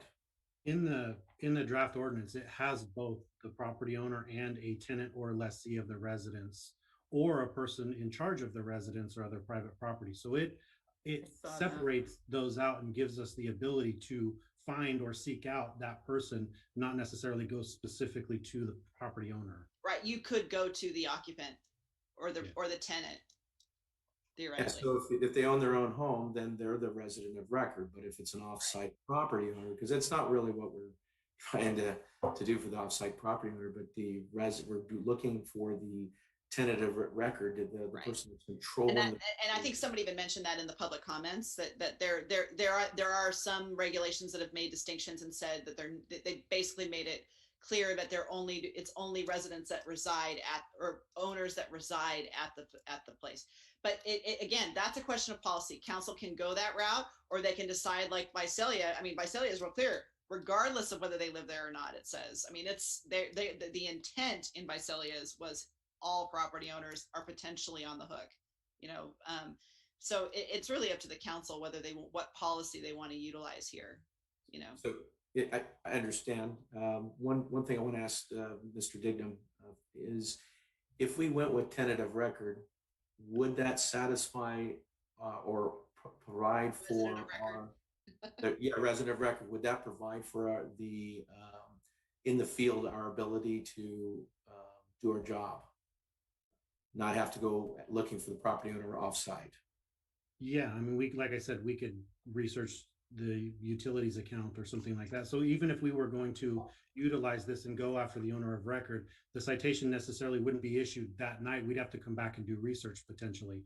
But that research would include finding out who the tenant is. For example, checking the utilities, who pays the water bill there, and that kind of stuff. But that still have the effect that we're looking for in the I would think so, yeah. Yeah, absolutely. It's holding somebody responsible in those instances where we encounter a situation where nobody wants to be the responsible person. Yeah, we saw it happen here, but we don't know who exactly did it. In that case, we would then start escalating. Okay, whose party is it? And nobody wants to step up. Okay, who pays who lives here? Nobody wants to step up. Then we'll go back and do our research. And if we find that it's a tenant, we'll cite the tenant. If we find that it's the property owner, then we'll cite the property owner. Right. So we could tighten language on that if that would increase the council's comfort level enough. But like I said, it's up to the council here. Yeah. You know, that satisfies me, but even then, because right now it says they has the ability to cite, and it gives them the discretion who's responsible. Yeah, if they think the homeowner is a offsite property owner and they had no clue what's going on, they wouldn't necessarily cite them, but they would cite the tenant. That's a record. Yeah. Right. Councilman. I also, oh, sorry, can I, No, Vice Mayor, can I add one more thing? okay. I don't, my intention is not to add more work for the department that's, not making that evening effective for what you have to do. But I think, the homeowners would want to be on that same side of, they just don't want to be, they don't want trouble at their place either. But then on the other hand, I think that I could see an example for when that could become in use, where if that person's received a site, year after year, or, after a few times, and it just keeps happening, then definitely we would want to make further efforts to, this has got to stop, and they're not stopping. So yeah, So that's just my comments there. So just speak to that. I'm just curious. So like if we had a situation where the resident of record or tenant of record did not pay their fine and continuously kept doing it, and we kept going back to that location, then we'd be looking at the property owner offsite. Is that what you're? Yeah. I mean, that seems like when you would do that, go that further effort. And that's similar to our other code enforcement efforts. Oftentimes we will notice a tenant for a violation, and we might find them once, we might find them twice, we might even get to the third fine, but at some point we begin compelling the property owner who received the same notice at the same time. We're not property managers. This is your responsibility to effectively resolve. We've attempted with the tenants. It's not being successful. Now we're bringing you into the loop. With that in mind too, I'm sure that the property owner would be more than willing to help us, because they don't want their property burned down either. So I don't think that's a problem. And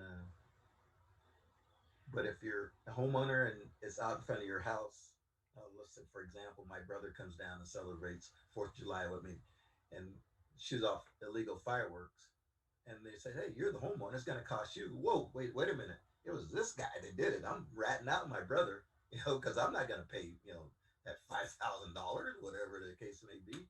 So that has a little teeth in it too. So we can, I think that's going to happen if we make this and we do it right, but we have to do it, accordingly. I believe. I don't, the absentee homeowners is going to, that's a little different. Or, the renters of apartments or whatever, and the property owner of the apartments, they normally don't. They're out with their own families on 4th of July. They're not there with their tenants that babysit them. Yeah, Mayor Pro Tem, yes. wanted to add some comments. Yeah, I'm not really 100% in favor of the finding of the property. If we could like scratch that section out, there was just, and if we do decide to move forward, I think we need a little bit more time to make sure that all these property management folks continue to understand maybe the ordinance and how it works. Because based on the public comments, I don't feel confident in adding that to the ordinance. I think I still need a little bit more time to understand it too. So, but everything else seems right. Like the fines, let's move forward with that. The eliminating and including the eliminating the Piccolo Pete's and the whistling phantom seems right to me. I think if it was possible, I know I had mentioned this earlier on. I don't know what kind of type of education. I know we do push an education to like help let folks know, like, you know, minimize your the use of illegal fireworks. Don't consider doing it. I don't know if that's part of what, if we can enhance that, and I don't know if that's the language that we need to include in an ordinance, but that can just maybe be more a department kind of sorry, my AirPods just went out. But it could be maybe a department thing that they already do, and we could just continue to enhance. But the education, I think, would be a good thing to move forward with as well. Like, so having an aggressive education campaign where we can, you know, like, and this is what I was thinking, you know, let people know, you know, we have veterans in our community. We're a patriotic community, you know. Be mindful of that we have a lot of folks with PTSD. Having folks, you know, do like a campaign outreach or education campaign around that, you know. And so maybe it'll help make sure that people are more conscious of utilizing illegal fireworks in our communities. But if there's a way for us to eliminate finding the property owner, because the reality is that I believe that if there is a tenant that say that they're renting, and the property owner find, you know, we're trying to locate who's the tenant name, who is the information, I think they would be more than happy to help us out. They're not going to try to resist us or say, you know what, I'm gonna protect my tenant. I don't think they should be having to go through an appeal process if they are actually not the ones who are conducting the you know, doing these illegal fireworks. And so I'm not really in favor of the finding the property management or private owners. And other communities have not moved forward with this aspect of it, right? So we saw some of the examples from the public comment of some communities that have eliminated finding the property owners themselves. So yeah, those are just my 2 cents. Just for clarification, I think the rest of it looks good except that part for me. I just have a question, Daniel. Are you talking about property owners that are absentee property owners and property owners that aren't present at the time of the violation? Either don't reside there and are not present at the time, or all property owners?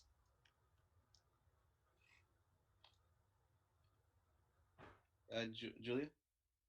Did you hear? I'm sorry. Did you hear me? I didn't get it. I didn't hear you. Sorry. Oh, okay. I was just asking, just trying to get clarification so that we know what we're doing when we're making them, or, you know, if the council goes with that, what the modification is. Are you saying all property owners, or are you just talking about absentee property owners that are not actually residing at their residence, and aren't actually present during the violation? Is that what you're referring to, or are you referring to all property owners being removed? No, yeah, I mean, no. What makes sense, if you're the homeowner of your home and you are there present, you're gonna get fined. You know, like that's good. But if you are a renter tenant and you're a private property owner, or you're managing that property and you're not the person there, I think that fine should be eliminated. You should not consider moving forward, because I know that they're more than happy to comply and giving us information if we're looking at their tenants that have you know, been utilizing these illegal fireworks. So that's what I'm talking about. So yeah. I don't know if that makes sense. No, that makes sense. I just wanted to make sure I was getting clarification. And then is everybody still good with having the you know, making one of the responsible party anyone who actually organizes, supervises, conducts, or controls the gathering itself? If it's at, say, a party, because sometimes you have that as well. That's another component of the social host ordinance that we didn't even talk about yet. I just wanted to make sure everybody was okay with that. I'm good with that. Okay. I'm okay with that.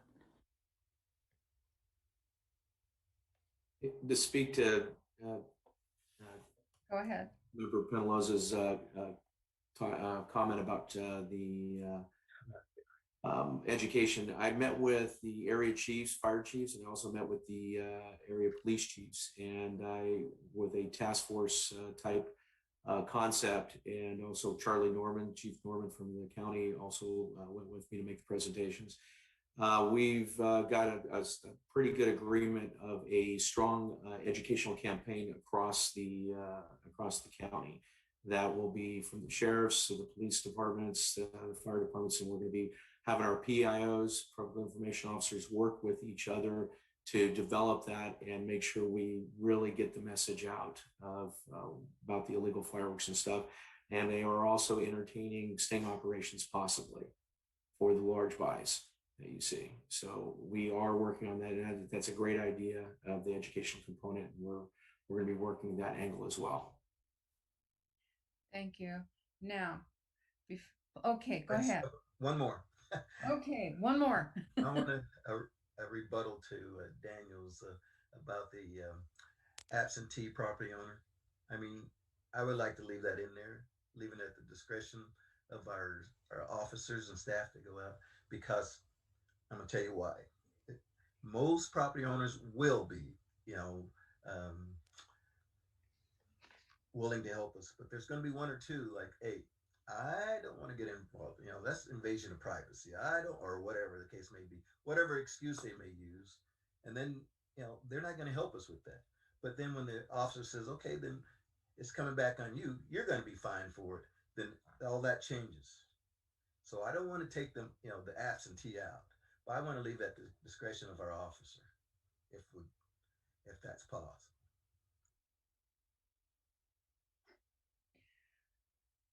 Okay, I want to say thank you for everyone's comments, because I'm going to just go into here.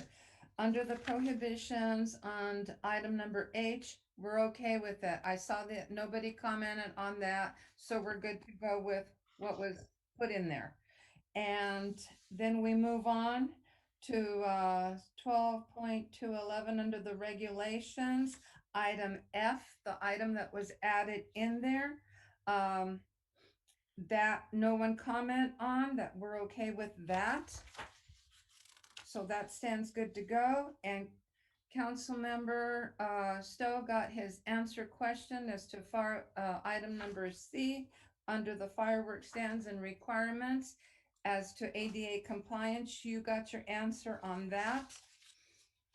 And as I move forward with the section under violations and penalties, 12.220, that's good to go. There was no discussion on that.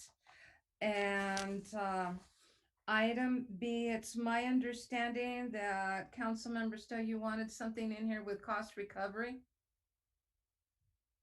Okay, so that would need to be changed with that.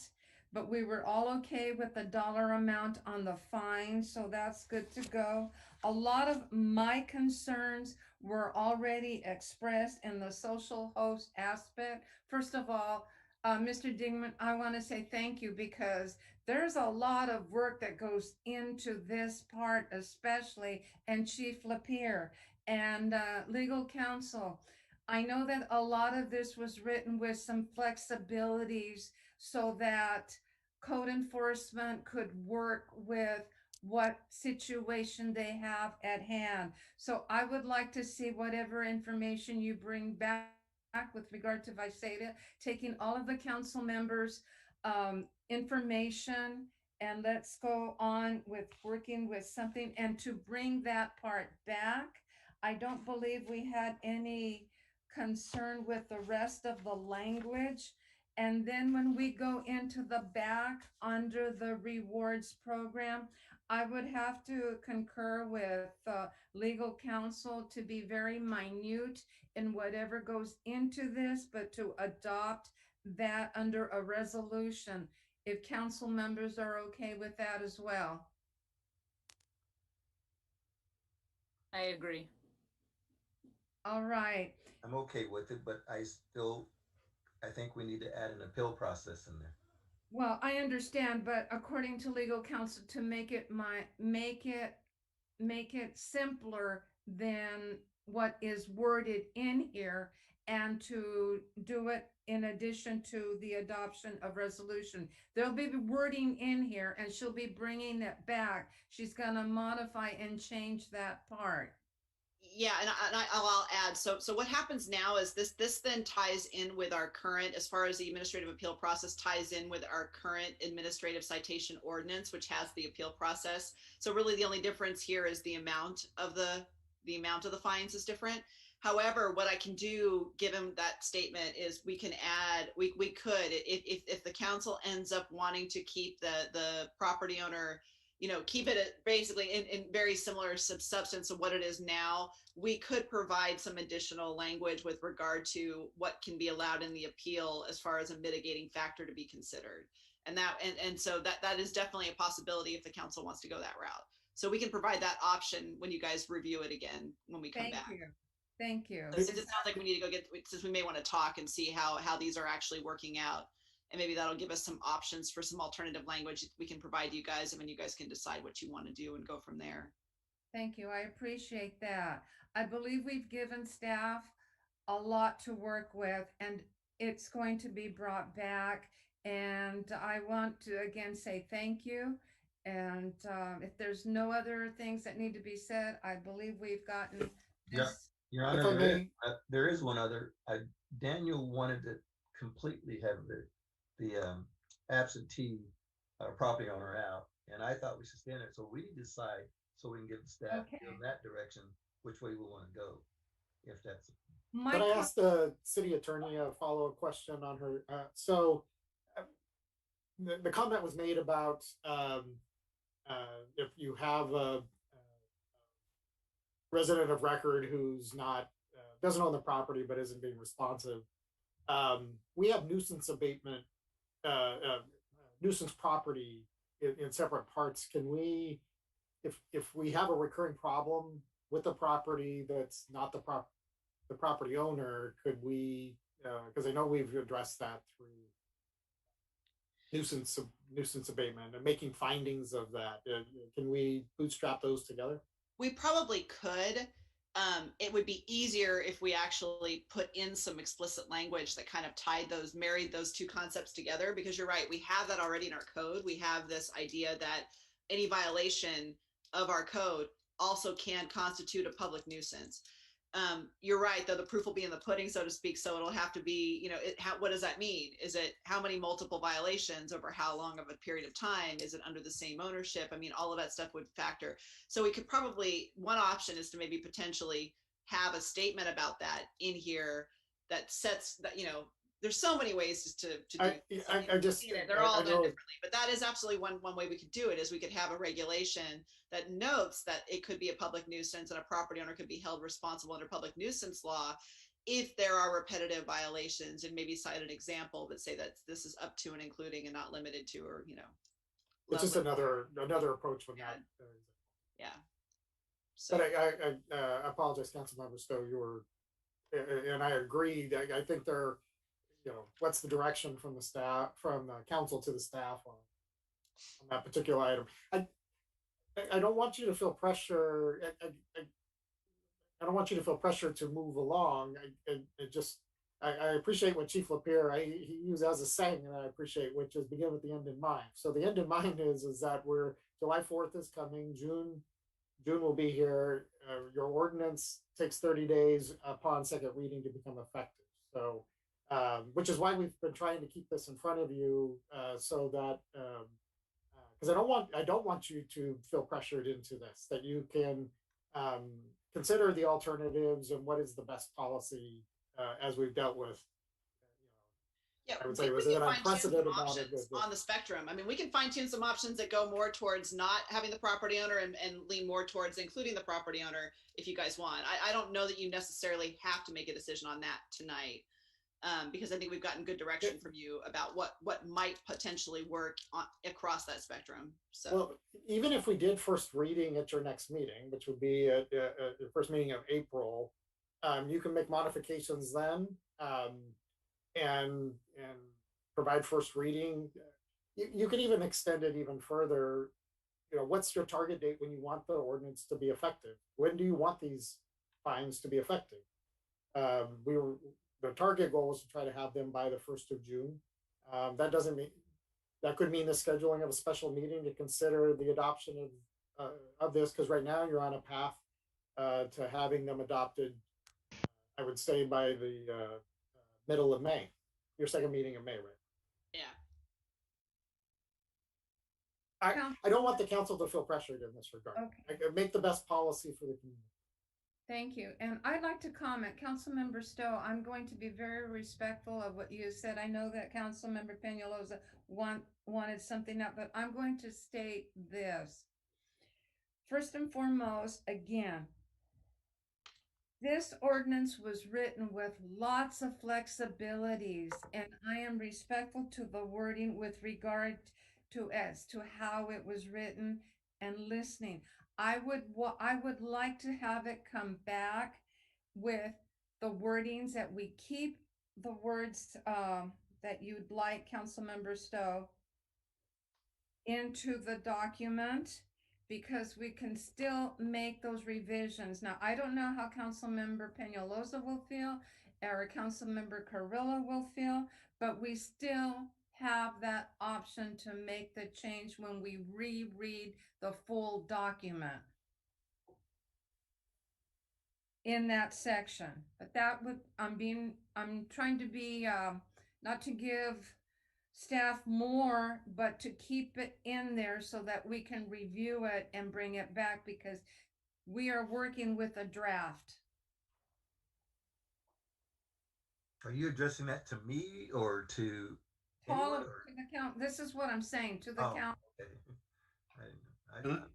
Just real quick on that note, following what Mr. Lawless said and Chief Lapierre, with beginning with an end in mind, that's how I kind of drafted this. My end is an ordinance. So again, this isn't to feel pressured or this is the end all be all. This was just the ideas that we were given, putting them on paper so that they look like, and it makes it easier for us to make those changes as we move forward. So I'm happy with the way it's written, because it has, it gives them the discretion of who to fine if they need to fine. But well, this is why I made the comment that it gives code enforcement flexibility to make that determination as to where they're going to go. I'm gonna say this, Councilmember Peñalosa, Councilmember Carrillo, Councilmember Stowe, are we going to be able to, with all the directions, have it brought back again so that we can look at it one more time? With more additions or revisions? Exactly. The only addition that, I would want is put an appeal process in there. And which we already have in another weed abatement, John had said, so that's pretty easy. Okay. We cut and paste it and put that in there. And the reward, and we already given them the part about the non-citizens being able to report. So, I mean, I think it's, as far as I'm done, it's practically done. Yeah, But, you want cost recovery in there as well, and during the findings? Pardon me? You talked about cost. Yeah, that was the direction. reimbursement of administrative fees. Mm-hmm. I think we should collect those because it's going to be some, along with the fines. But everything else I think is pretty much so. And it's not that fact that, John, you're not pressuring us. We've been doing this for what, a couple of years already, and yes, there's no pressure there. But I like to get it in this year and as soon as possible, because if we're going to educate people, we have to give them at least a month to let them know we're going to do this. This is going to happen this year. And also, especially if we're going to put it out in publications. So we need to let them know as soon as possible. All right, Council. Thank you very much for your input. We've got, you have all of our information. I believe now we're good to go on to the next item, and we can call the mayor back in.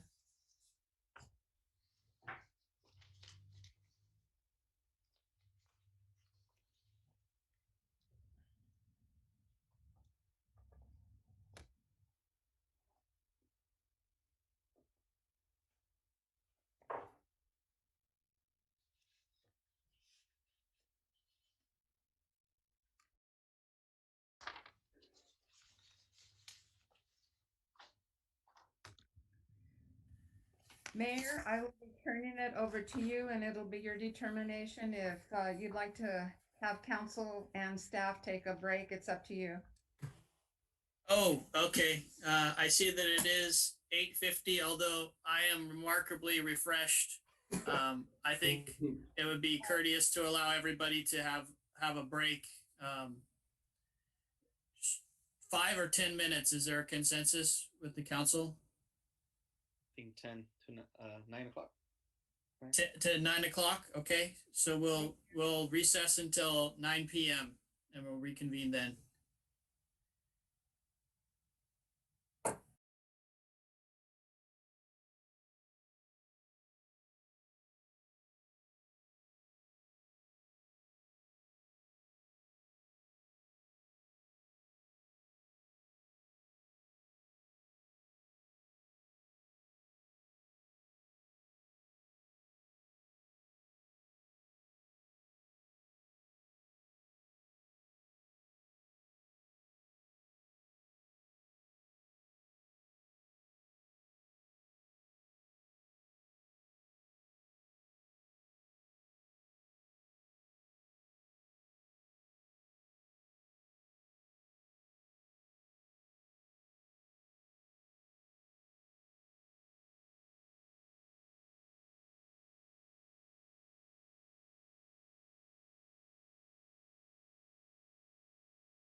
Okay, it's 9 o'clock, and we're coming back from recess.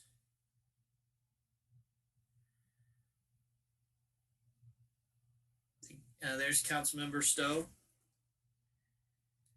All right. So now we can proceed with item 14.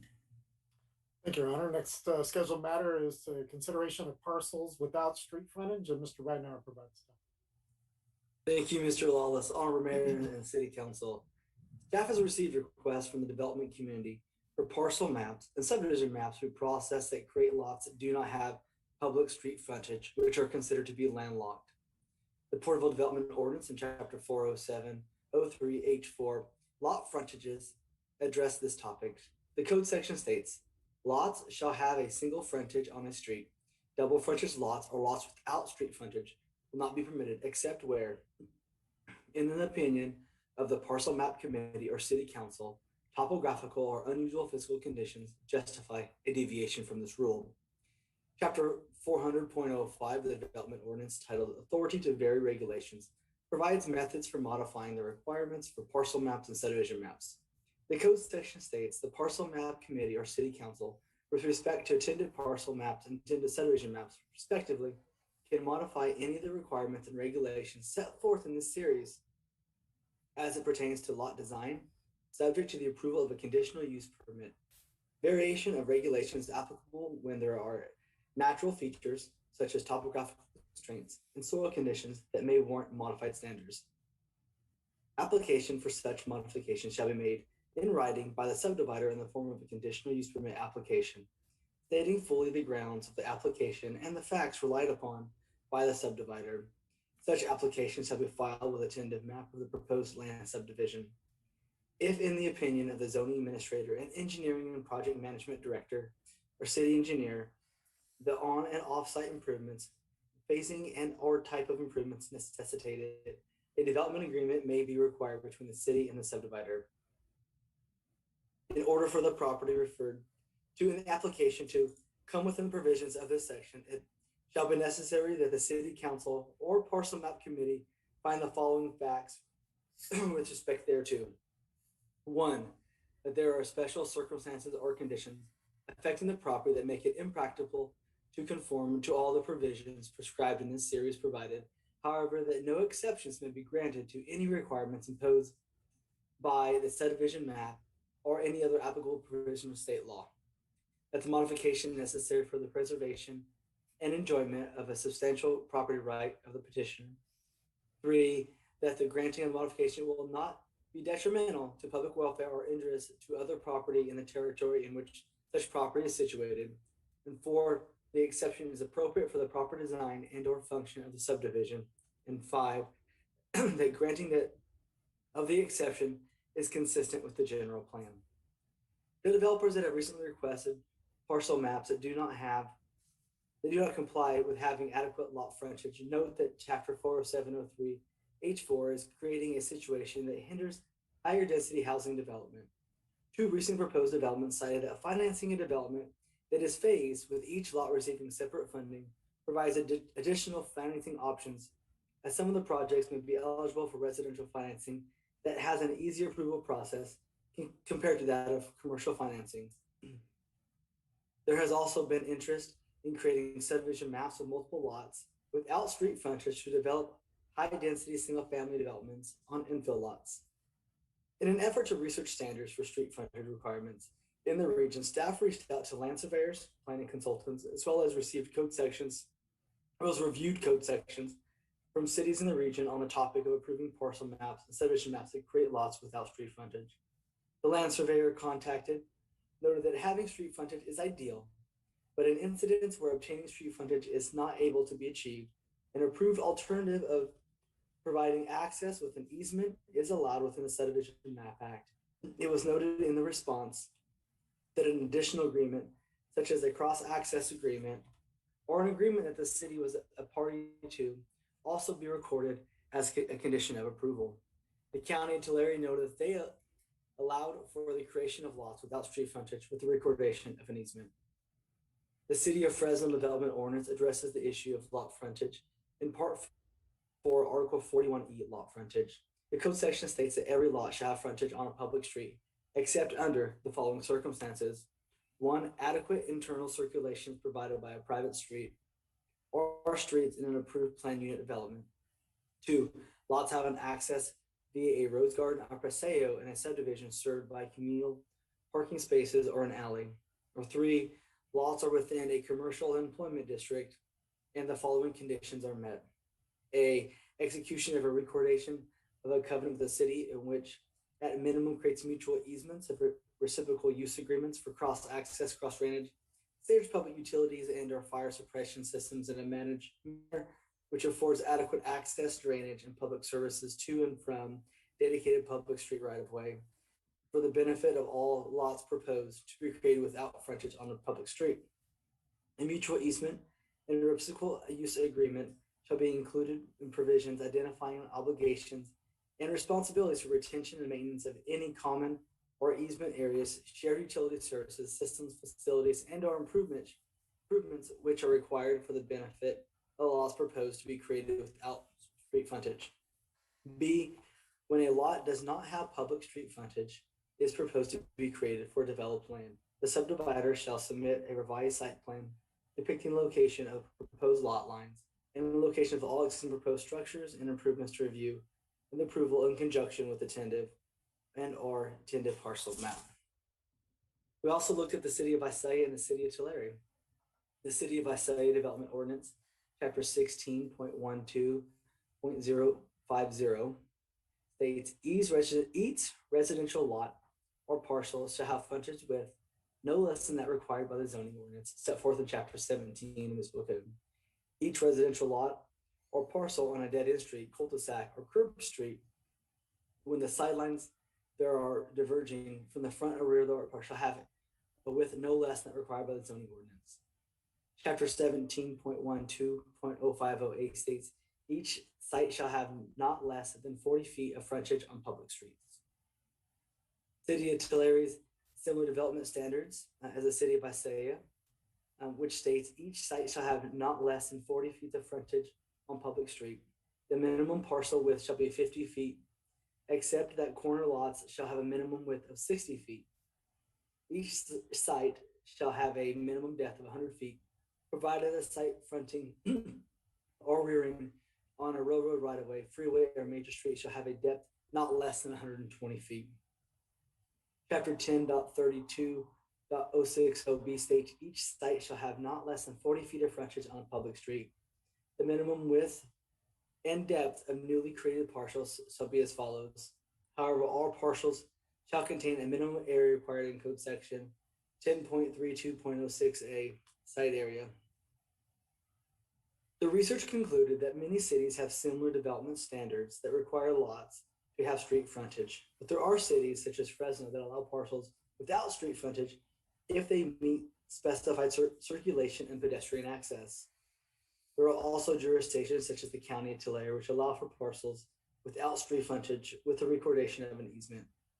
The land surveyor recommended that in circumstances where street frontage cannot be achieved, that an easement and subsequent cross-access agreement be recorded to assist enforcement of shared access.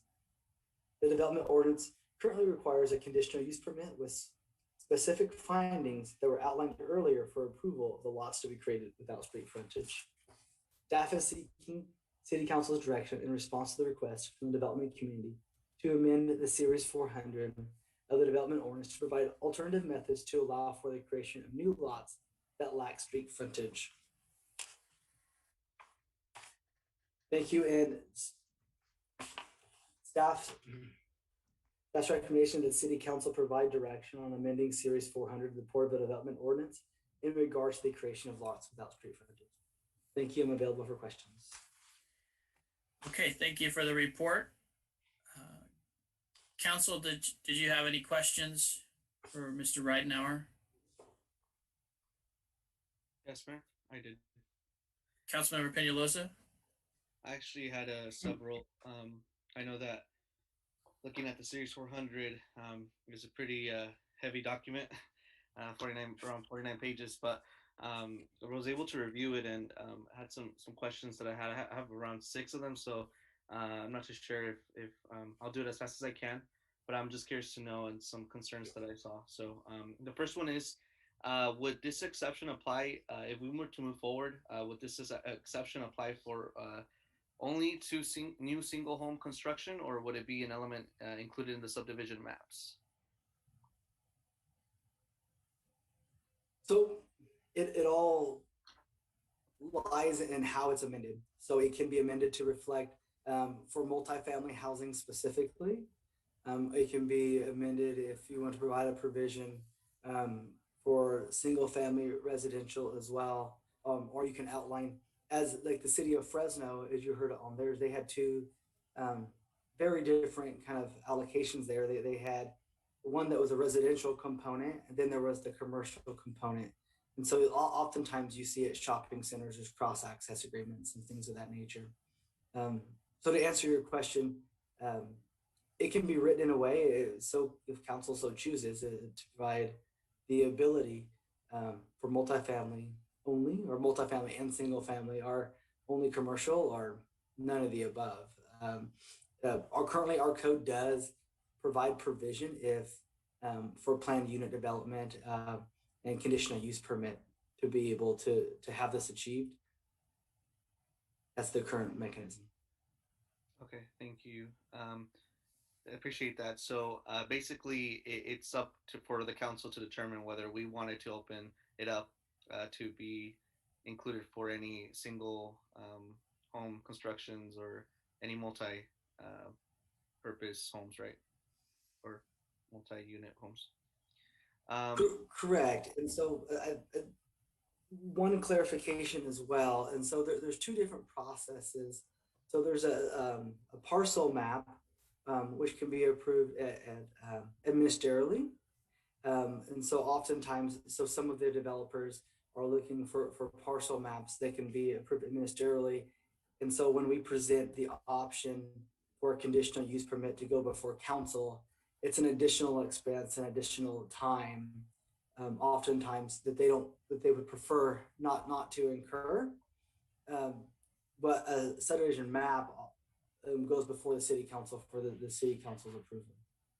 Hopefully that answers. Got you. Thank you. The next question I had was, when it comes to, or specifically, what kinds of, I think it's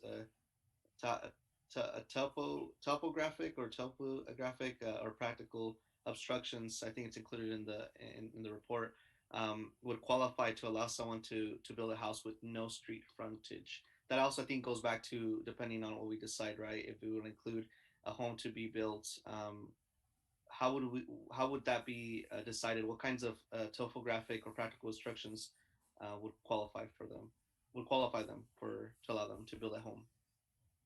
Thank you. So it would, we're looking at different topographical issues. As I mentioned, it could be soil conditions, it could be slope, it could be something as like there might be a waterway that runs, there might be a ditch, like a waterway ditch. There's various different natural occurrences, I would say, that run with the land that could impede, that would need to be looked at to have somebody provide access to a piece of property for development that wouldn't necessarily have frontage, that they would need a recorded easement on an adjoining property and a cross access agreement to be able to access their property to the public right of way from their neighboring property.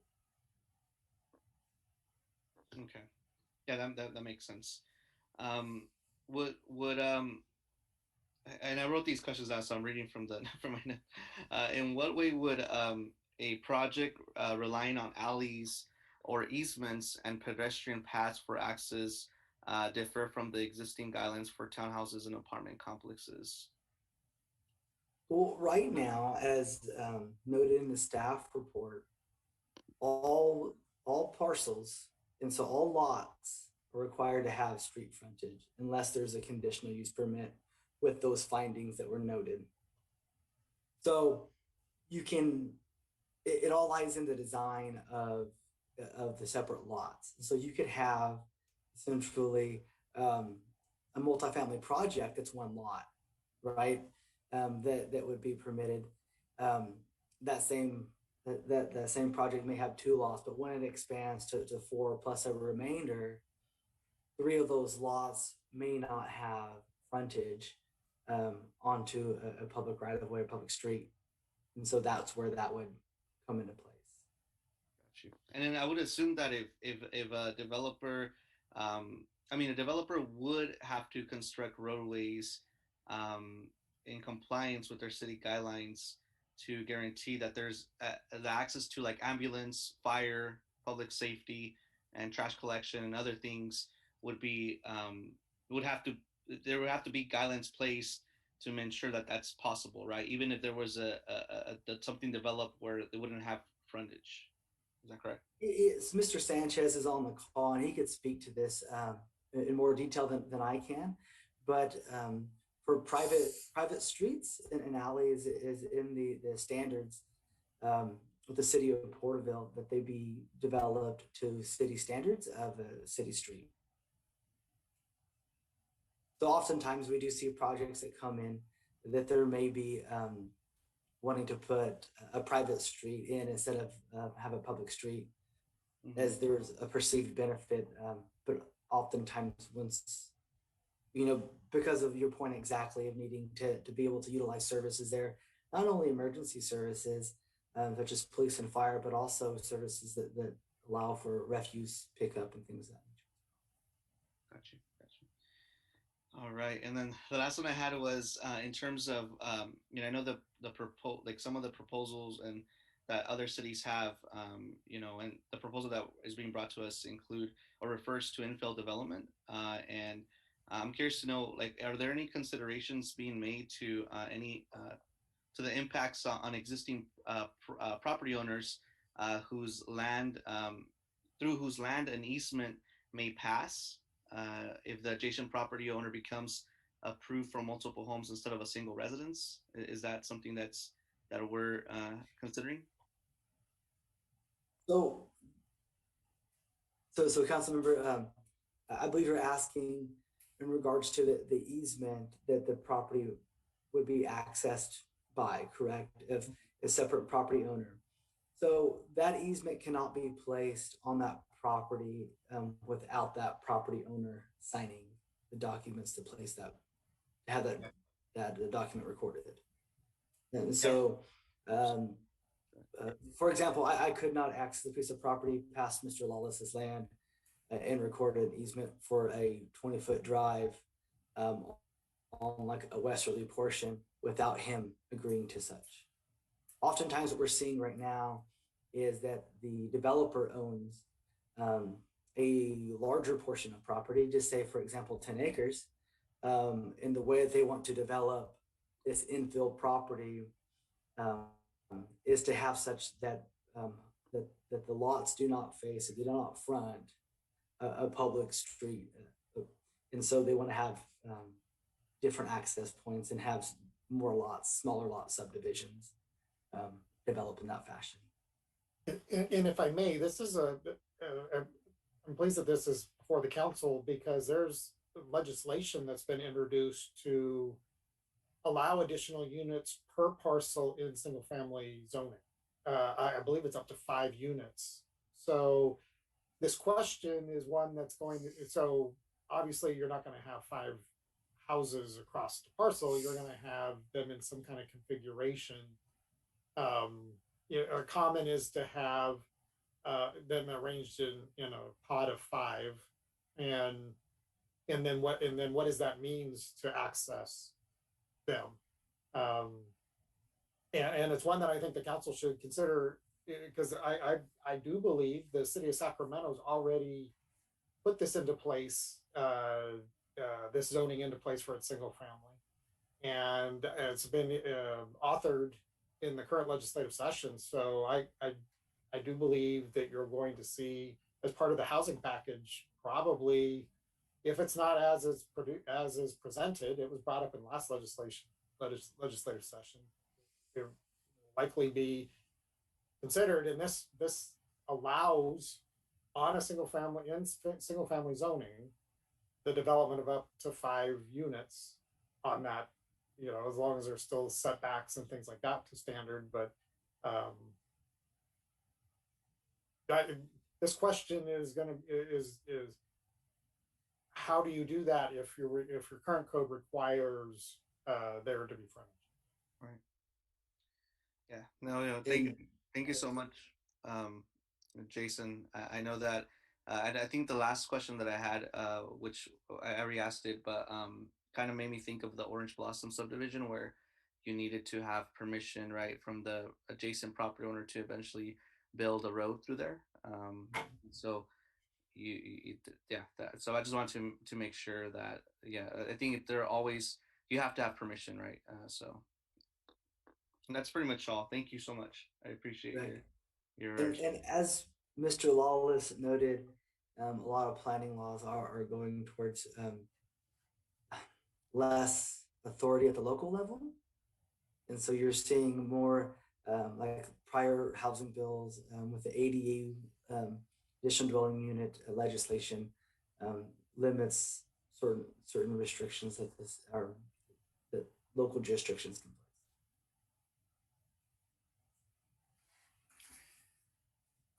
Are there any other questions from council members?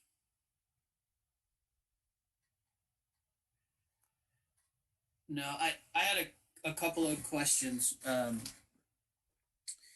That it seems like a pretty broad change for a very specific issue, and I was curious how many examples are there? Are there many examples of where this would be put to use within the city right now? We're currently processing 3 applications, 2 multifamily applications.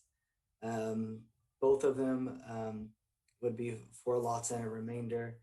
And then all on the 2 multifamily. And then we have a multifamily map that was approved 2019, I believe, or 18, a few years ago. And the developer is looking to rework it. And so it would have to come back before council for an amendment of that map. So 3 projects currently. Okay. And maybe some other possibilities throughout town. I know, infill is always a good thing, but I was just curious. And also the one thing, the circumstances have placed these properties in the situation where they're landlocked. Other circumstances can change over time. So my concern would be for the developer, because a developer usually would have some responsibility for curb, gutter, and sidewalks should they have street frontage. What are the future responsibilities should circumstances change around these developments, and how would that be handled? Would the developer be then responsible for improvements in the future, or how would we look at that? So most of the time, the developer of a subdivision will build out the subdivision to the standards, and sign, everything will be signed off and adopted. Then once the properties are sold, and so like a home within that subdivision is sold, it is now the property owner. And we see this from time to time when someone in an older neighborhood comes in and pulls a permit to build a pool, say for $40,000, and there's some offsite improvements based on their frontage. So it would then be on the property owner at that time, not necessarily the developers. The developer may have sold the property 20 years, 30 years prior. There could be a situation in that where there's an agreement that's established at the time that is recorded on all the properties. And so it may be an effect that, say you have 2 properties that one, are together, but are separate lots, and that it can be recorded that if for how much of the percentage of the frontage improvement. It would be difficult as someone is based on pulling a permit. So if one property owner pulled a permit and then you would have to, pay. That would be convoluted, but there could be something of that nature. The only thing is I'm just trying to just wondering if for some, once this is established and then there are changes, that if it becomes an because of the residents there that are now the property owners and would be responsible if it turns into an anti-development situation for whatever changes. And of course, I know this is a kind of a example, a made up example, but too, I was just trying to get an idea of how many of these there were and what it would involve. So those are just my questions. And if there's considerations for that, then I'm satisfied. If I would say some of the concern across and speaking with different professionals is oftentimes there's it would obviously be recorded on the map and another document recorded on the property. But it goes as far as sometimes, there may be disputes amongst the property owners about the access if property sells, and, the property owner on the frontage side doesn't realize that the neighbor behind him owns an easement across his property and he puts up a fence. And that's a civil matter that would need to be handled in court. But I wanted to make you council aware that is one of the concerns that has been stated. Okay. Can I ask a question for because we already have by state law ADUs, which in fact we use planning funds to design, help with the housing costs of development of an ADU by having preset plans established that folks can just go right to permit. How are we handling that with in this regard where you have an ADU in the back? So by its nature, an ADU is a unit that's on a parcel that's the same parcel as the house, so as the main unit. So it's not. You couldn't do a parcel split and then that becomes a separate parcel. It's part of the initial parcel, so it's essentially a rental. Correct. The traditional term, is mother-in-law suite, but a traditional ADU is, you're correct, it is just an additional unit that's on the property. Javier, you may be more in tune than I am about doing a partial split on a single-family residential to have an ADU be on its own. We haven't come across that yet. Well, we have had one scenario where the property owner wanted to do it's one long parcel, wanted to do a parcel split. And then it gets into the nuances of it. But for ADU specifically, we can't require any more improvements than just the ADU itself.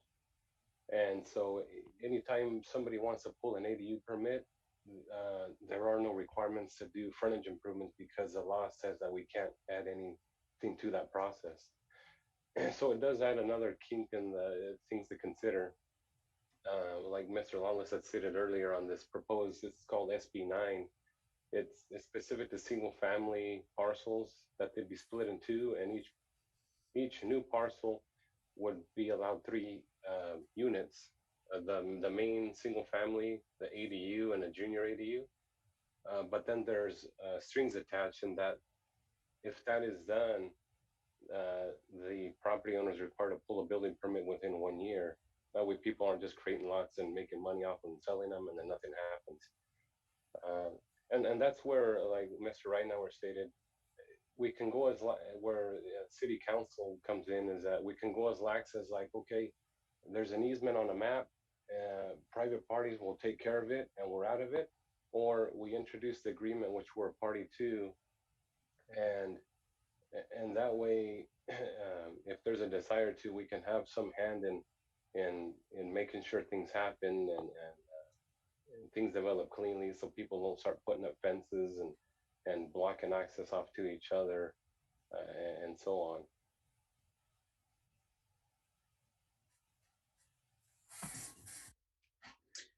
Okay, yeah. I mean, remedies to that sort of thing, because I know within the county there's issues with easements and that sort of thing happens when there's not communication or predetermined plans for remedies. So, okay, council, any more questions?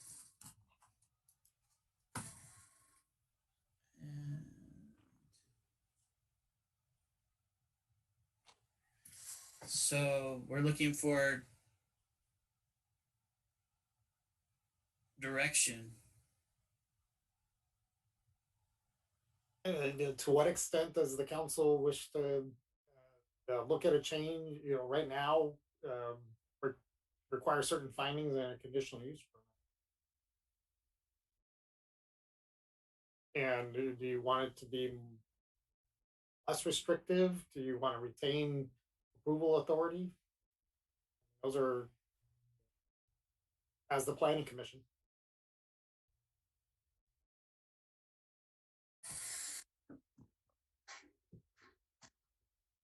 Any thoughts, Councilmember Stowe? Yes, well, like personally like to see a different frontage or wording for frontage for commercial and residence, because they're totally different at times, especially in the commercial part. It's if we're gonna put a building or something on a road, in one of our streets that is used quite a bit, I like for it to be nice, and as well as the residential, but it's different type of designs and decoration things that we can do in front of commercial and as well as residential.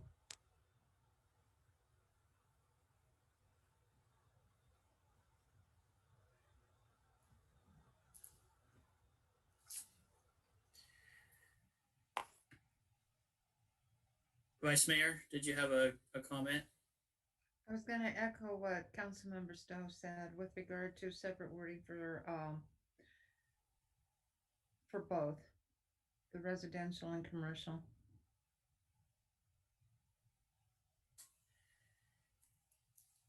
Yeah, I think some differentiation would be good between the two, because there's different uses, different times they're used in, and homes tend to pass from person to person or family to family without having some of these details carried on as much, whereas commercial can be a little more clear.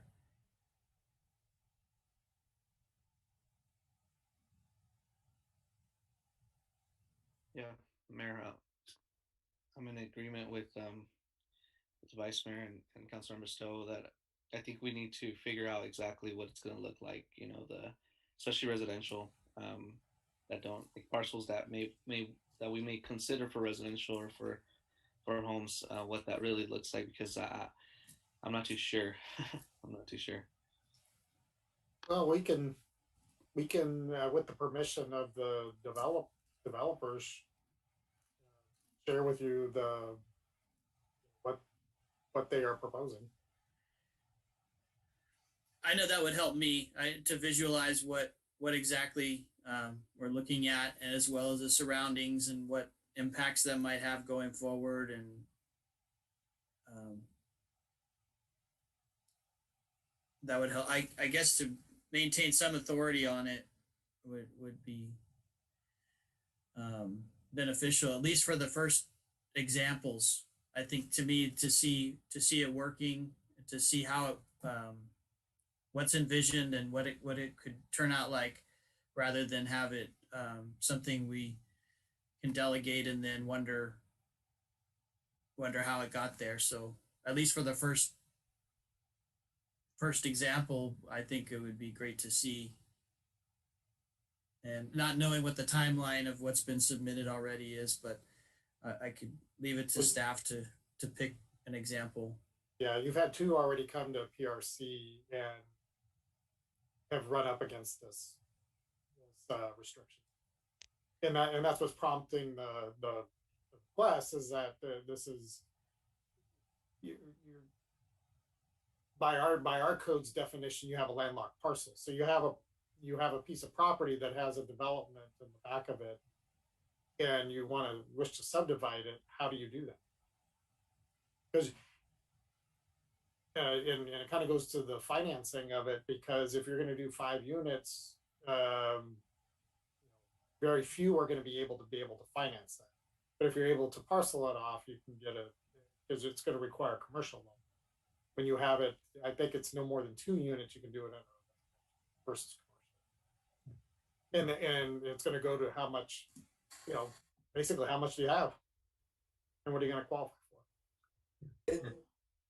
And speaking on that, Mr. Lawless, also, I'd like everybody to understand on the multifamily projects, when you look at it, it would be evaluated on the staff side before it's brought to the council to make sure there's proper circulation and access for public safety and for refuse utilities, everything of that nature.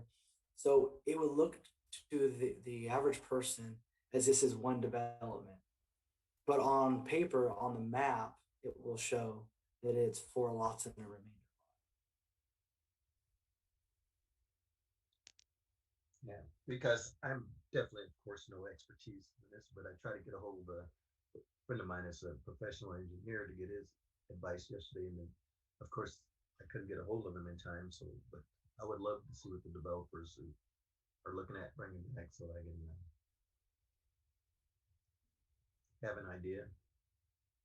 Yeah, I agree. It's probably much simpler than I'm envisioning too. So I'd like to see.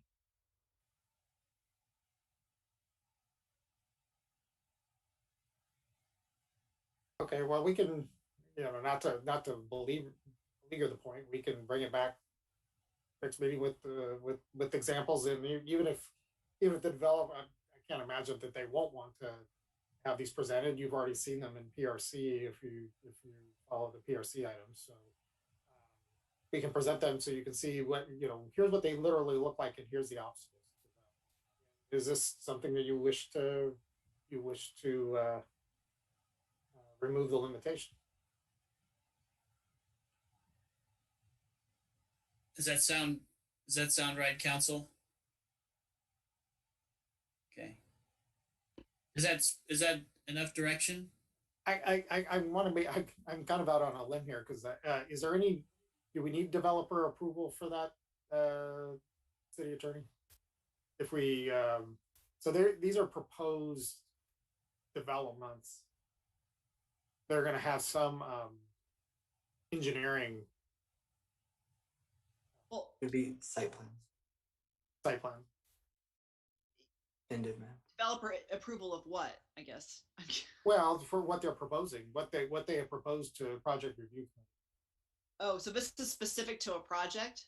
Well, that's what's generating this item, which is they've come. The fact that we want to see a code amendment. These are real infill projects. Yeah.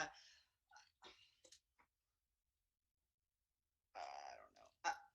I think that, well, right now it's currently, you said it's a CUP, correct? For any of their potential things. So I guess, are we running up on a time constraint on any of these?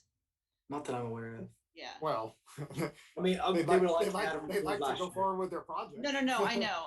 I know that they want to go forward with their project, but I mean, what you guys are proposing are ordinance changes, so those are going to take time. But I think that it just depends on what you're going to do. I mean, if you're going to go with the CUP, then it's going to come back to the council on a project specific basis. But I think you're going to need to have a standard. If you're going to start allowing these on a regular basis, I don't think you want to necessarily go the CUP route every time. Well, right. And this is why I said, actually, I think this is very timely because I think you're going to be dealing with this quite a bit. Yeah. With the way that the state is changing the single family zone. And you already see it, you already have the second. And now, as I was thinking it was 5, it's actually 6 units per parcel. And how is the council going to support that?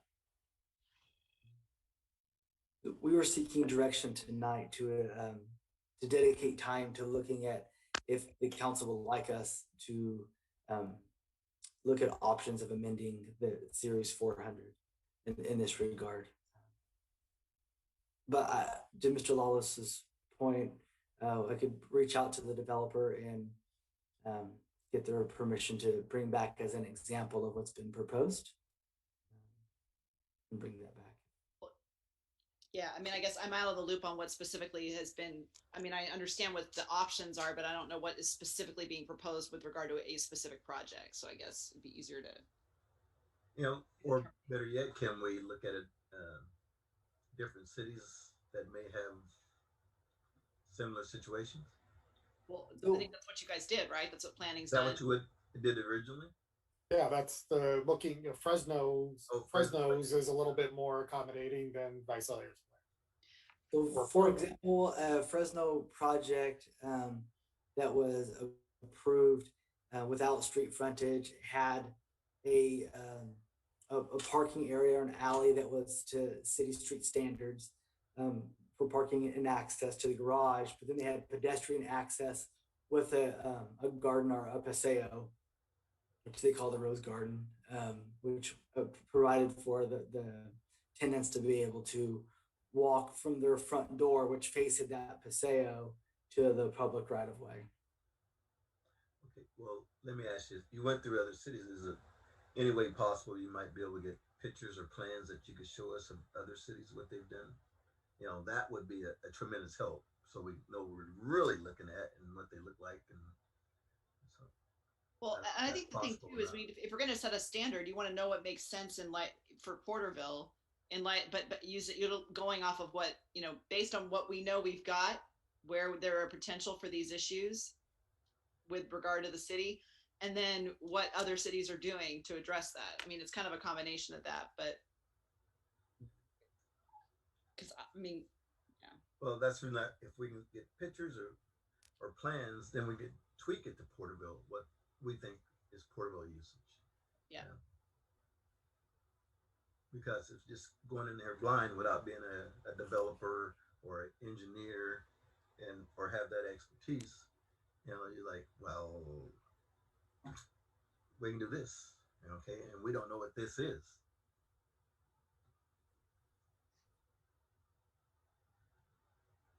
Yep, I agree with all that. Okay, so do we need any more direction? No, we'll provide you better. I think this is a very a very nuanced issue, but it's one that it's going to be very prevalent as the laws change, and you're gonna have to face this because you're gonna as Mr. Sanchez said, with SB9 you'll have to be allowing 6, and how are we going? They'll have a right to do it. Right, and part of that too is that they'll require ministerial approval, which would want to have defined standards of what they follow, because the state doesn't want this going through a long process, like a subdivision mapping going to council every time, or through a CUP going to council every time. They want to streamline this as much as possible.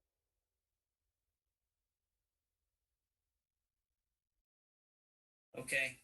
And understanding they're wanting more housing too. The state's wanting more housing to happen, and understanding they're looking for ways for that to happen. But I know that sometimes things come in waves, and just looking at what we, because also understanding that developers are in it to be in business. So understanding what they're gaining, which we may be losing, and making sure we're understanding if we are losing anything, what that is, or if it's just simply adapting to make something possible. But visualizing it to me is important. So I think we've already went through all that. So I think if we could see it, it would help.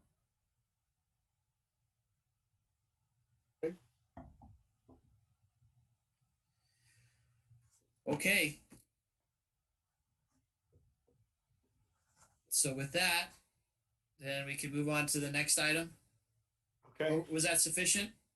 Yeah, it sounded like the council wanted to see have some better examples of what does this look like in other communities that are either more or less restrictive, or as restrictive or less? Is that fair? Yes. Fair. Okay, so we can move on to item 15. Yeah, next item in order is a community cleanup event, volunteer guidelines. This was an item that Vice Mayor Flores had first added as a council member requested agenda item. Council approved it to be considered as a scheduled matter this evening. This kind of goes back a year, just before COVID, where we were talking about establishing some guidelines to facilitate community cleanup efforts.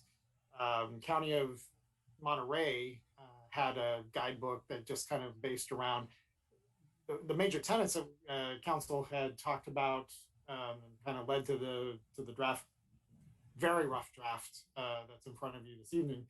Was prior coordination with the city, ensuring that if private property was being cleaned up, that there was approval for from the property owner to be on the property, and from the city standpoint, that if it's on public property, that we're aware of it, and that it's coordinated. And then if it does involve private property, that we're not finding ourselves in a gift of public funds in violation of the California Constitution and findings of the city council to preclude that. What's in front of you, based in large part, is based upon the County of Monterey guidelines. In the staff report, you'll see, and Mr. Knight can speak to this as well. It doesn't have, the easiest thing in the County of Monterey, because they had contracted haulers, was to provide a coupon for them to go, and they own the landfills. So just go to the landfill and, we'll pay your dumping costs. So that's one, and we can establish some type of a protocol with the County of Tulare to absorb a tipping fee. Again, this would be upon some pre-arrangement. It would require pre-coordination. Or I know Mr. Knight, instead of folks just bagging everything up and leaving it on the side of the street, would prefer, which has a tendency sometimes to find its way back out of bags and in the street, would be to pre-position a bin of necessary size that folks could dispose of. With that, happy to answer any questions or take direction from council. Thank you. Councilmember Carrillo, did you have any questions or comments?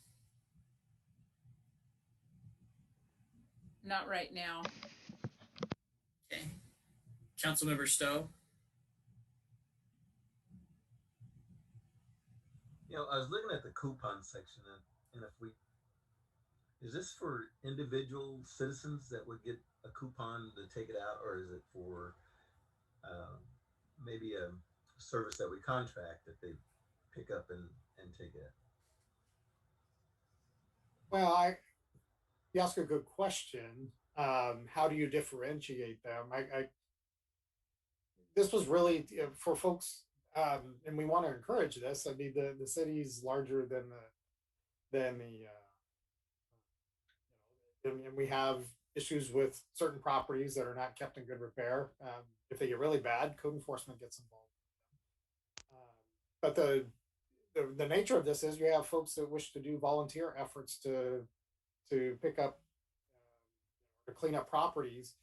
And then after they have their 20 bags of debris, what do they do with them? And do they independently take them out to the landfill, to Teapot Dome, or does the city help in facilitating that? If they do take it out to Teapot Dome, do we have an arrangement by coupon, or I would suggest it's probably not going to be a coupon. It will be Mr. Knight can probably speak to how this would be between the city and the county, saying this individual is going to be coming. This is approximately what he or she is going to be bringing to you, and bill the city, please, for the tipping fee on this. Or based upon what we believe is going to be the collection, we can pre-position a right size bin that we can then just come and pick up, and we'll take care of the tipping fee.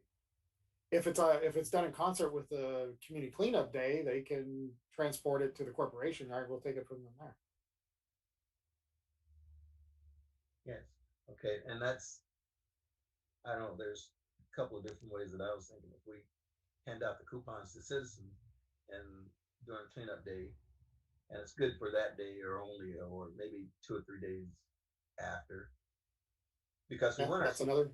yeah, we want our city cleaned up, and if, you know what the cost is, and we just give them an individual coupon, and that way they won't be dumping them off on the side of the road. They can take it to the dump for free, or we can have locations of the large bins where they can dump them inside there, and we pick it up and take it out, on one of our transfer units or vehicles. So I don't know what's best, but I just know it'd be nice to have some type of vehicle where they get dump for free or get it out of their house, so we can clean up our city.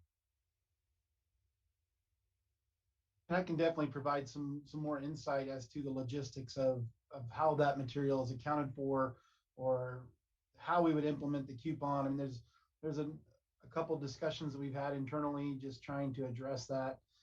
Ideally, the success of the Leadership Porterville group, we did essentially just that. We provided them with a different colored coupon, because during our cleanup events, residents display their refuse bill essentially to gain access to dispose of the refuse.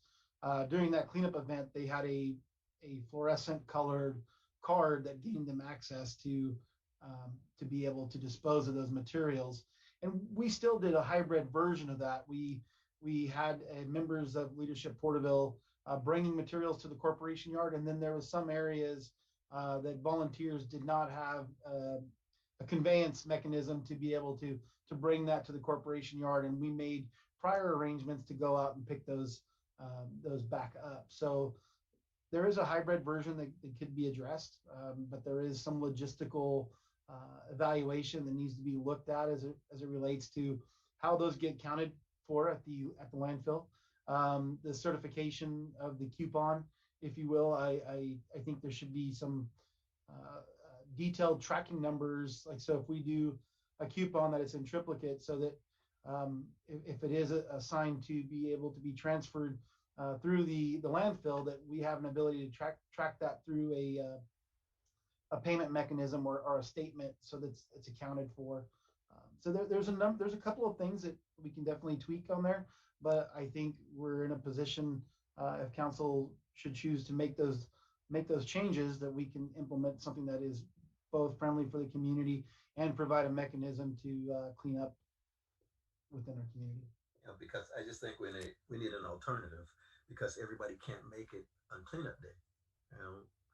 There's some things that I wanted to take out last cleanup day, but I had a commitment on Saturday, and that's, I'm thinking, oh man, I missed it. But if they had a coupon where they can had a little window 2 days after or whatever, and I could have taken it out to the dump myself and dumped them, and you would have seen the line during the last cleanup day.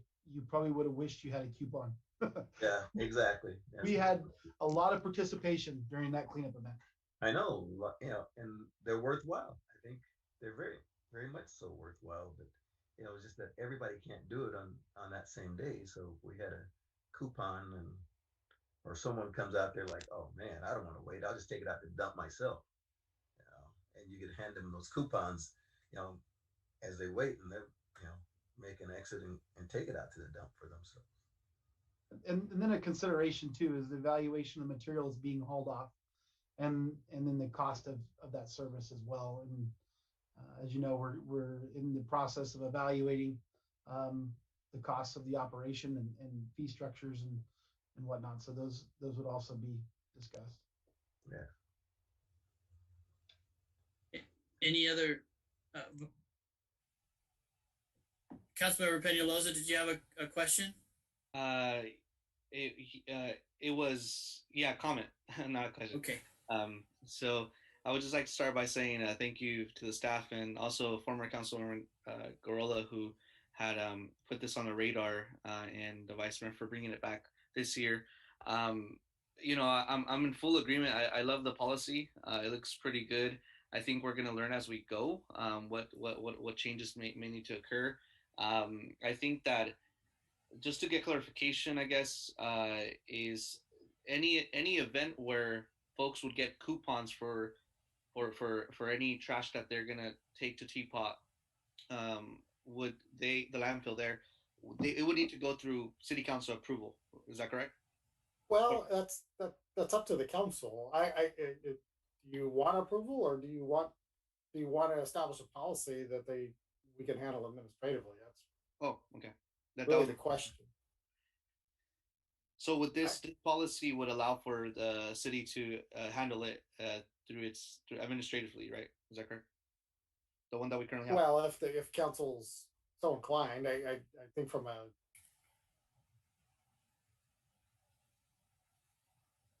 the bigger concern I would say from a staff perspective is to avoid the gift of public funds issue, where you're using public funds to clean up private property.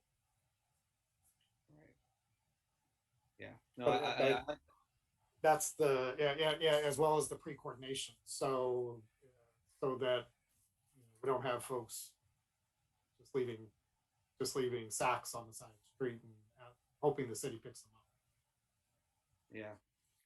I like that part of the policy, which will provide the opportunity for either them. I know that there was something that I read on the policy that included that there be not an option for maybe possibly for bins to be placed in somewhere close proximity for them to put the trash, and then the city would go pick them up.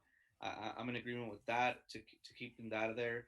But yeah, I think that's the bottom line. There's folks that do clean up that is outside of the community cleanup days that we have every year, or the 2 ones that we have, and I think this creates that policy to make sure that we have an option for them outside those dates to be able to still clean up the community, and then work hand in hand with the city to make sure that they can either take it themselves or we can pick it up for them once they finish cleaning it up, I guess.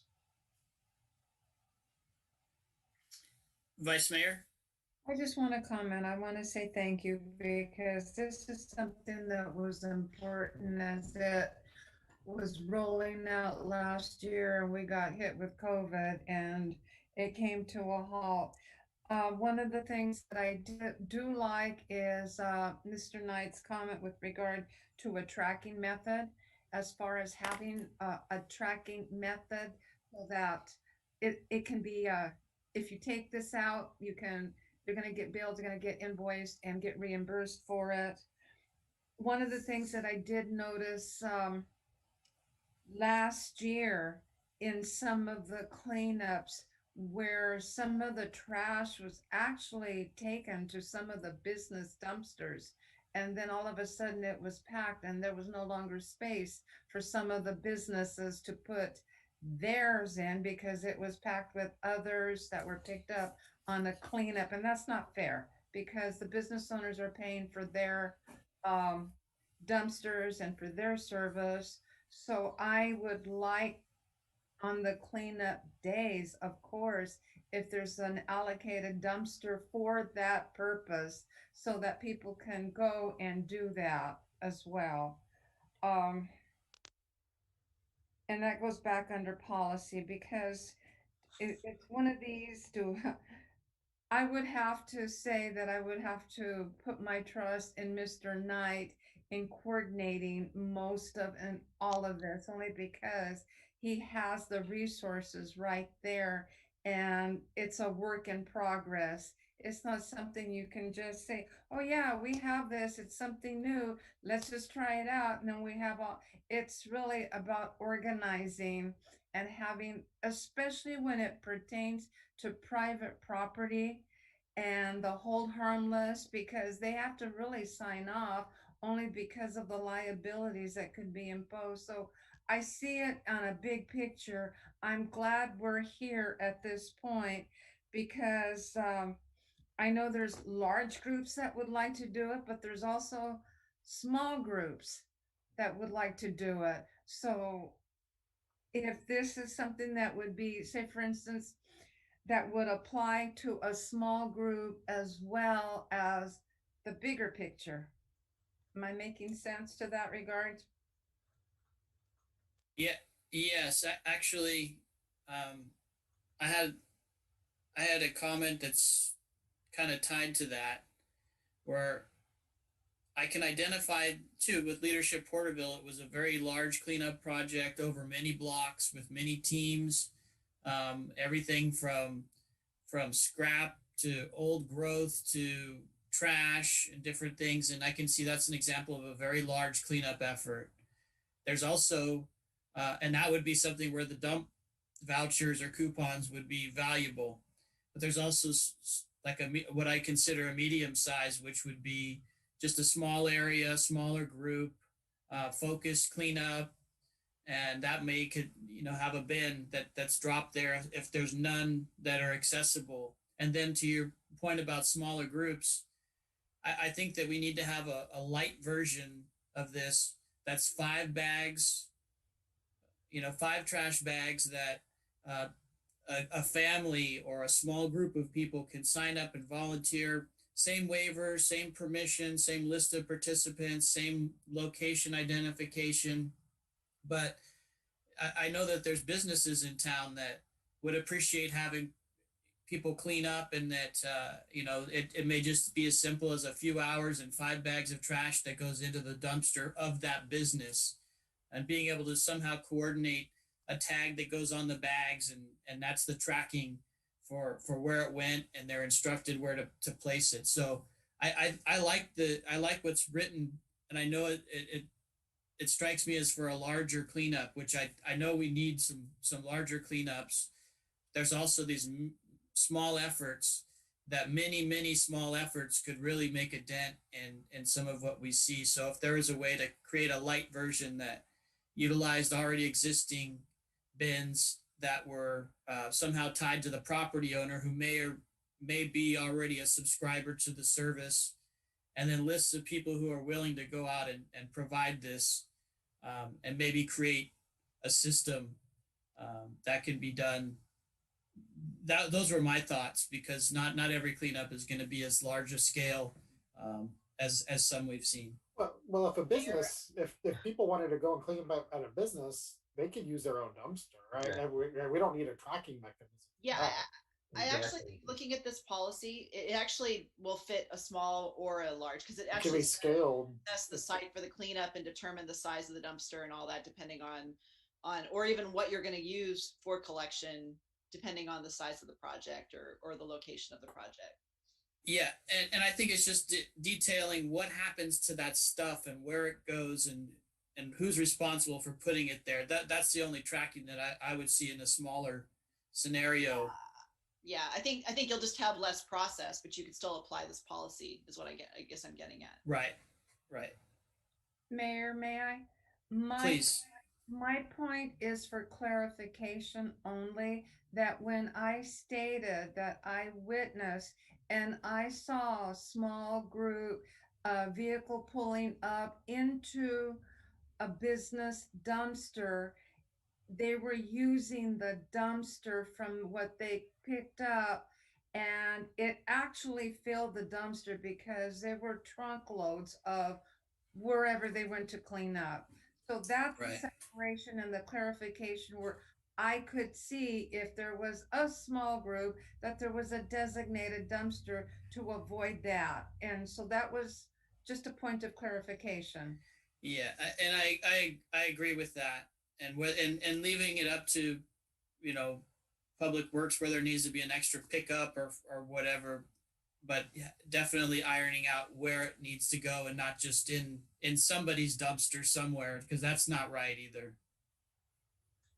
Thank you. Mayor, can I give comments? Yes. Okay, my thoughts about it. I do like the policy to have that in place for. I do agree it fits small or large groups for community organized events. I think it would be good if they did work with, if a group was organizing this, they worked with city administration. And I don't know if we would want to do like a flyer with brief info on what you do with this project, and then like a little application, simple application that they fill out, what day, about what area they're going to clean up, some guidelines to state that it's not for private property, it's for, public.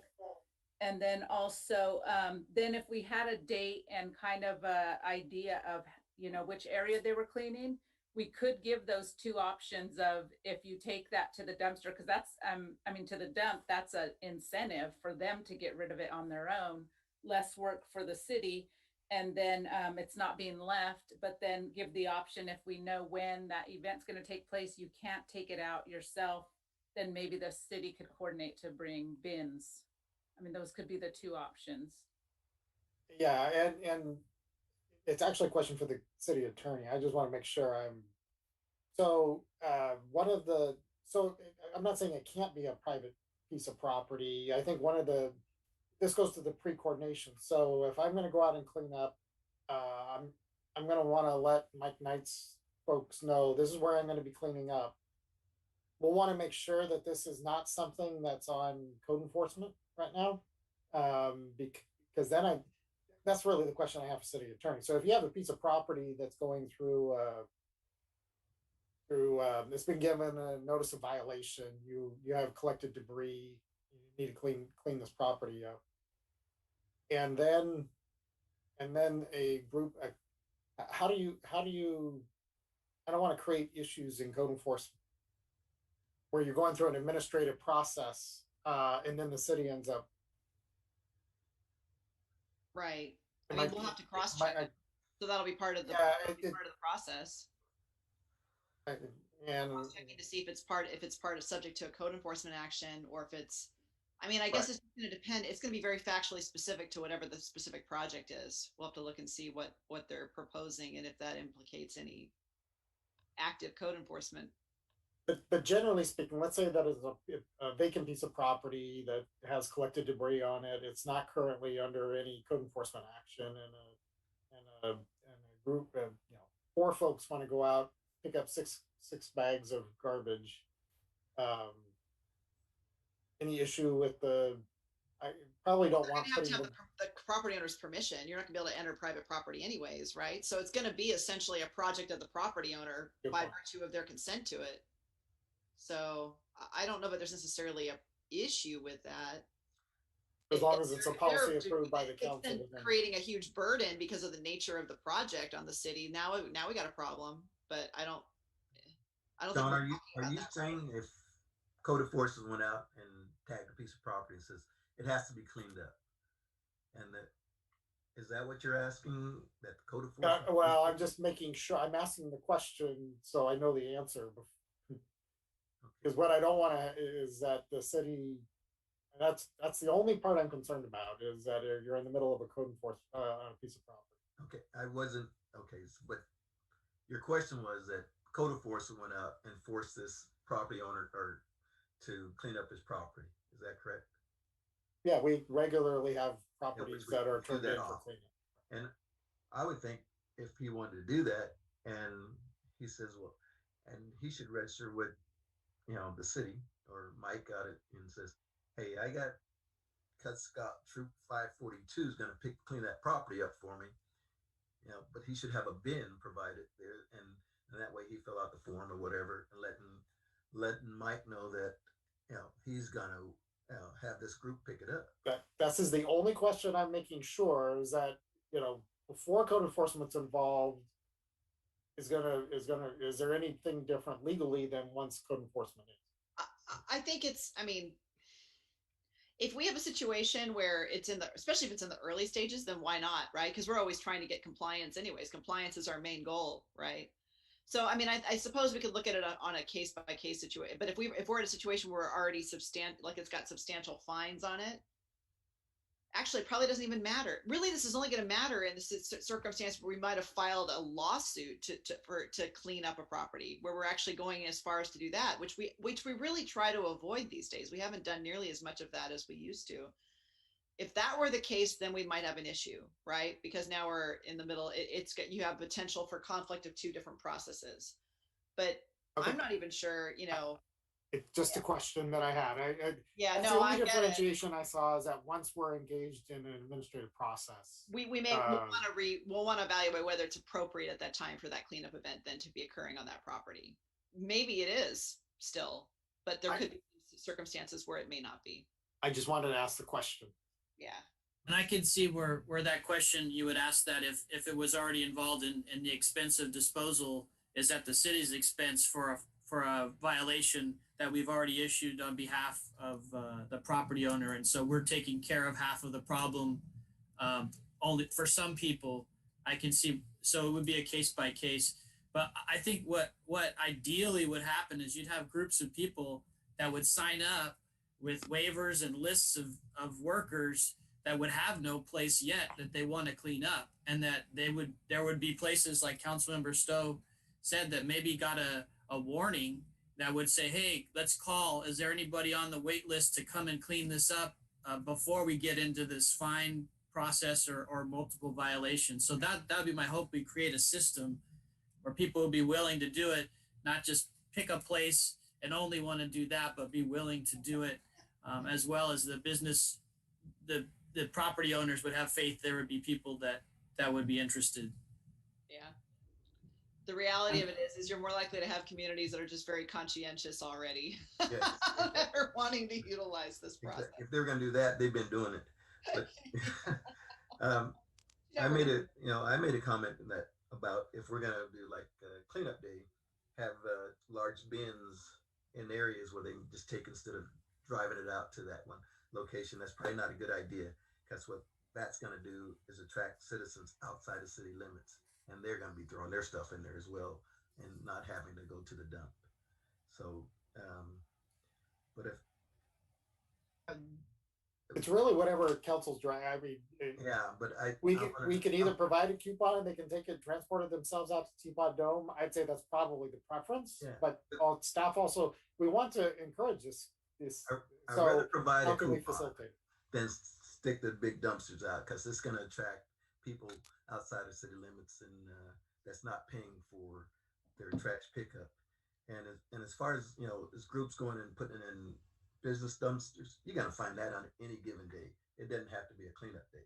They're just dumping them in there. It's a very popular call of complaint. Yeah, that's the reason I want to say, if we can get the locked dumpsters, and if I was a business, I would have a locked dumpster. And that's the only way you're going to prevent that. But then they'll just throw it down next to it. So I want to retract the large bin. I just don't think that will work. I think ideally the voucher or the coupon for the dump is the best thing. It moves the items for disposal right away, and then we can try to identify some in between, whatever the interest is. I mean, I might be thinking of something that nobody wants to do. So as written, I think it's good, and as designed after some of the other like Leadership Porterville stuff, I think we'll find plenty of takers on this if there's a system in place with that being able to take it to the dump. And I have one more question. What if and this is happening, I know it's happening now. Say a family just want to go out and pick up trash, and they have like John said, 4 bags of trash. How can we provide them with something they can dump it in? Or if they don't have a vehicle, a truck or something to take it to the city yard, then I think what they should do is probably just call and says, hey, my family's going to be out cleaning a certain area. Is it possible that we have a dumpster out there? And I think we should provide that dumpster, but pick it up that day. That's what I was suggesting. Oh, we've done that before. Those have come to council where council said, sure, let's put, I remember cleaning up the hillside. I think it's just above Plano. We had a small group, I think it was 3 or 4 that went and cleaned it, and we pre-positioned a bin out there. It was only out there for the cleanup day that they were doing, and then we went and picked it up once they were finished. That's what I'm saying. That but you have bins of different size. So right. This gets to the pre-coordination comment, which is this is where I'm going to clean up. Staff can go out there and say, okay, this is where you're going to be cleaning up. This is the size of bin, because that's going to determine what size of truck goes out to pick it up. Yeah. And sometimes we not need a bin if they're going to have 4, 5, 6 bags. We can take a pickup, right? And put it back there and pick them up and throw them. then may be a matter of just saying, can you bring it to the corporation yard in this specific area? But they may not have a vehicle. They may not have a pickup, but they want to do this. So we should provide some kind of mechanism or vehicle that, we can pick it up, when they're done. I'll defer to Mr. Knight on that. There is a number of You know what? I've got a Land Rover. I'll just throw it in the back. I'll bring it down. As problem solved. We don't need to make this any bigger. Well, we don't even have to hire. We got guys on duty for Parks and Leisure that goes around. If it's 5 or 6 bags, they can pick it up and throw it away. I mean, they go park to park. And there could be even, if we're looking at some of those smaller projects, we could even do a distribution of small cans if we had to, so that it's not littered onto the ground and then collected. I mean, I think there's a way to implement an option. But I think the coupons is a good idea. I really do. And, if some people just don't want to wait in line and take it out, if they can't make it that Saturday and they have an option or to go in a day or two later and clean up. But the rest of it, you can figure it out, Mike. Yeah, the biggest part is just really the coordination. Yeah. Don't call and say, hey, I left you 5 bags on exactly such corner. Yeah. Which we don't know what's in it. Because there's going to be dumping rules too. Yeah, all the procedures, all the waivers, the list, all those things are right on. And I think as long as it's scalable, I think we're in good shape. Yeah, we want to encourage. I know we want to encourage.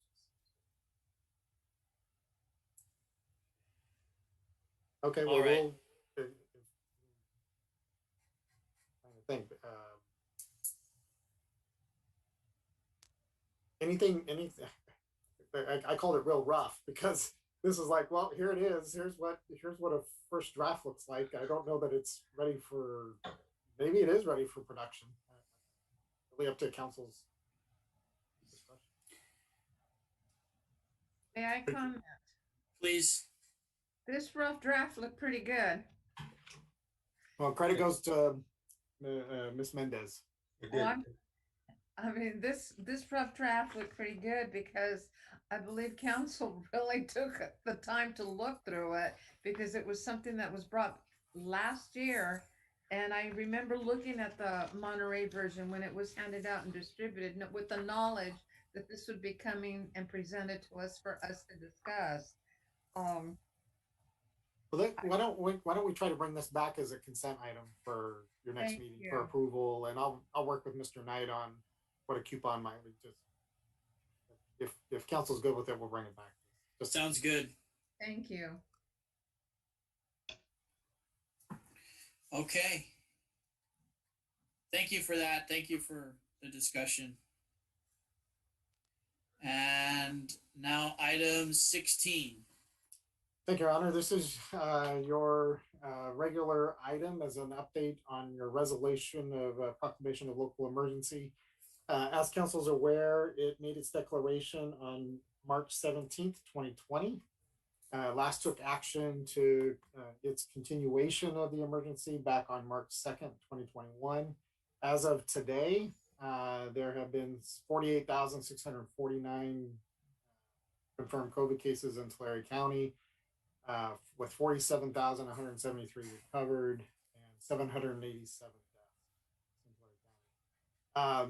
This is a monthly report where we provide what is the status of unpaid utilities. So through the month of February, we have $1,237,656 in unpaid utilities. Council has waived the late charges for utilities, which have accumulated cost of $327,440. Respect to Project Roomkey, across the county of Tulare, there are 95 rooms under contract, of which they indicate by the report today 72 of the 95 rooms are full. So I guess 23 are unoccupied at the moment. With good news, with the the state having announced that 2 million vaccines have been administered in what are considered to be underserved areas. Tulare County is now able to accelerate into the red tier, even though it wasn't meeting the initial red tier qualifications of cases per 100,000. It's just slightly over right now at 7.8, but the new standard with the vaccine threshold changes it to 10, and therefore allows Tulare County to advance into the red tier. With some good news that its positivity rate's actually already in orange, trending towards yellow. So which indicates that positivity is, so keep testing up. That's the, keep testing, because you need to have those number of tests to keep that positivity going. And the what's called the Health Equity Index is also not too far off at 6.2%, which is actually itself within the red tier. Speaking of vaccinations, and the mayor spoke to this earlier, that the TCRTA made a determination to have free transit to any resident of Tulare County to and from their vaccination site. We're fortunate to have our software for microtransit, our provider for that, Translock, has offered to pay for those costs. We're also the only one to have that service available to us. Appreciative of that. According to county records, there's been 106,615 vaccines received as of yesterday, and have administered 79,446. And they've now advanced into tier 2, as they call it, a phase 1B, including a much larger group disaster workers and other eligible individuals. Again, as I shared in the red tier, starting tomorrow, indoor dining would be allowed at 25% capacity, as would movie theaters at 25% capacity, indoor gyms at 10%, and retail expands from 25% to 50% capacity. I've been reporting about Porterville Developmental Center, and with the daily reports, you'll have noticed that that has gone into warm closure. It is no longer serving patients, but by warm closure, meaning that it will open within 72 hours on a determination. Currently, hospitalizations in Tulare County, there's 44 hospitalized, 4 at Sierra View, and 7 in intensive care, 2 of which are at Sierra. Previously reported about the Golden State stimulus, which had talked about small business assistance. And so 4 additional tranches of funding had opened up. One of them is closed. Right now, they're in the middle of one. I believe that's only eligible for cultural nonprofits. It's a very unique application process that's open right now, but there's two additional tranches that are going to open for small businesses to take advantage of. I talked about Tulare County allocating its $13 million to the state for administration of rental utility assistance, which actually earlier today, information came from Tulare County, which will be subject to distribution, promoting the $27 million that's now available through the state for rental and utility assistance. Most recently, last week, President Biden assigned the American Rescue Plan, which allocated $1.9 trillion to federal relief, of which $69 billion has been allocated to local governments. That includes counties and cities through its formula derived through the CDBG population formulas. Approximately 21 million is coming to the city of Porterville. Maria and I had an opportunity to participate in a webinar, and I'm sorry that these are not written guidelines, but the National League of Cities hosted the webinar, which essentially indicated that infrastructure, water, sewer, and broadband could be supported use of funds of this, not streets, not and the reason that streets are not included in it is because there's, I believe, going to be a transportation bill. that will be coming, which will probably have a highways component or streets component to it. So streets is not in its current configuration, at least as their Department of Treasury is indicating, is not going to be infrastructure that can be supported only water, sewer, and broadband. It can be used to match to other federal grants. So for airport or for transit or for fire, as an example, if you have a federal grant and it has a required match, you can use the funds for that. But what they really want to do, and what there is to try to, if anybody has missed out or has continued challenges amongst all the other funding that's available, that this is the funding for that, and how to help either businesses or individuals that have been unsuccessful in securing any other assistance. You can use it for hero pay, as they call it, or premium pay, and actually you can pay up to $13 an hour more than they currently make, not to exceed $25,000 per individual.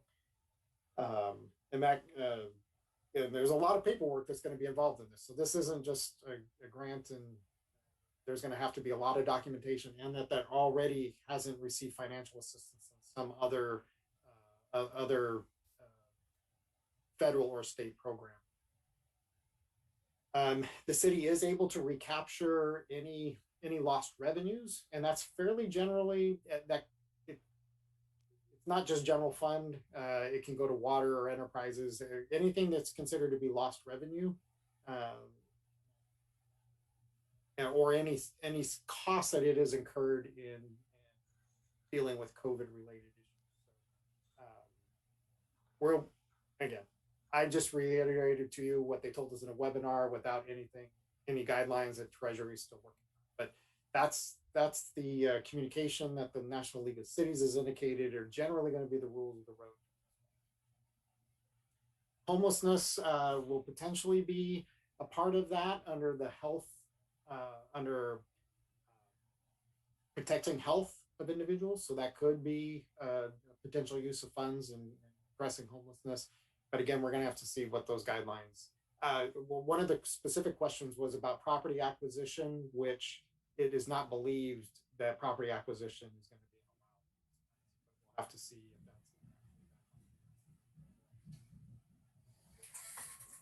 that's. Okay. With that, kind of last current cases in Tulare County right now are 680, I believe 4. In Porterville right now, according to county records, is in the Porterville area, not necessarily city of Porterville. Porterville area is 140. With that, it's that's my report, and recommendation be staff make, council make its continued finding of. Okay, I had a question too with the funding that's coming to program that funding, because it sounds very specific. Is that something that we're going to just do during budget, or are we going to have to do a study session or something to program that? You know, that's a really good question. That was the question that everyone was wrestling with, which is you've got, and I should have said, you've got essentially 2.5 years to expend the funds. It's going to come in 2 tranches. It's the first tranche is you have to apply. You first of all have to certify, as they call it, but essentially apply saying yes, we would like to receive the funds. And then you get it in 2 separate 12-month apart allocations. And it's going to come through the state of California, but the state, but the local jurisdiction is going to have complete reporting responsibility. So it's anticipated the soonest that funding could be received was approximately 60 days, which then the second tranche would be a year later. One of the considerations was how do you program this, and what are the different programs? And I would say everybody's kind of in that same. All the cities aren't in the same. There are some cities that have had massive layoffs, and they're looking to be able to rehire some folks based on these funds that are being received. The city of Porterville obviously hasn't been in that position. We haven't laid anybody off. So good. We haven't had as been significantly financially affected as some other communities. Okay. So it's really up to the county. What, you know, they really said what are the needs of the community, and if those needs, what are those needs? Have they pursued the other funding that's available? Restaurants is an example. We know that restaurants have been greatly affected. Significant billions of dollars is made available to restaurants, and so one of the guidance was certainly help restaurants, but also ensure that they've sought the funding that's been allocated.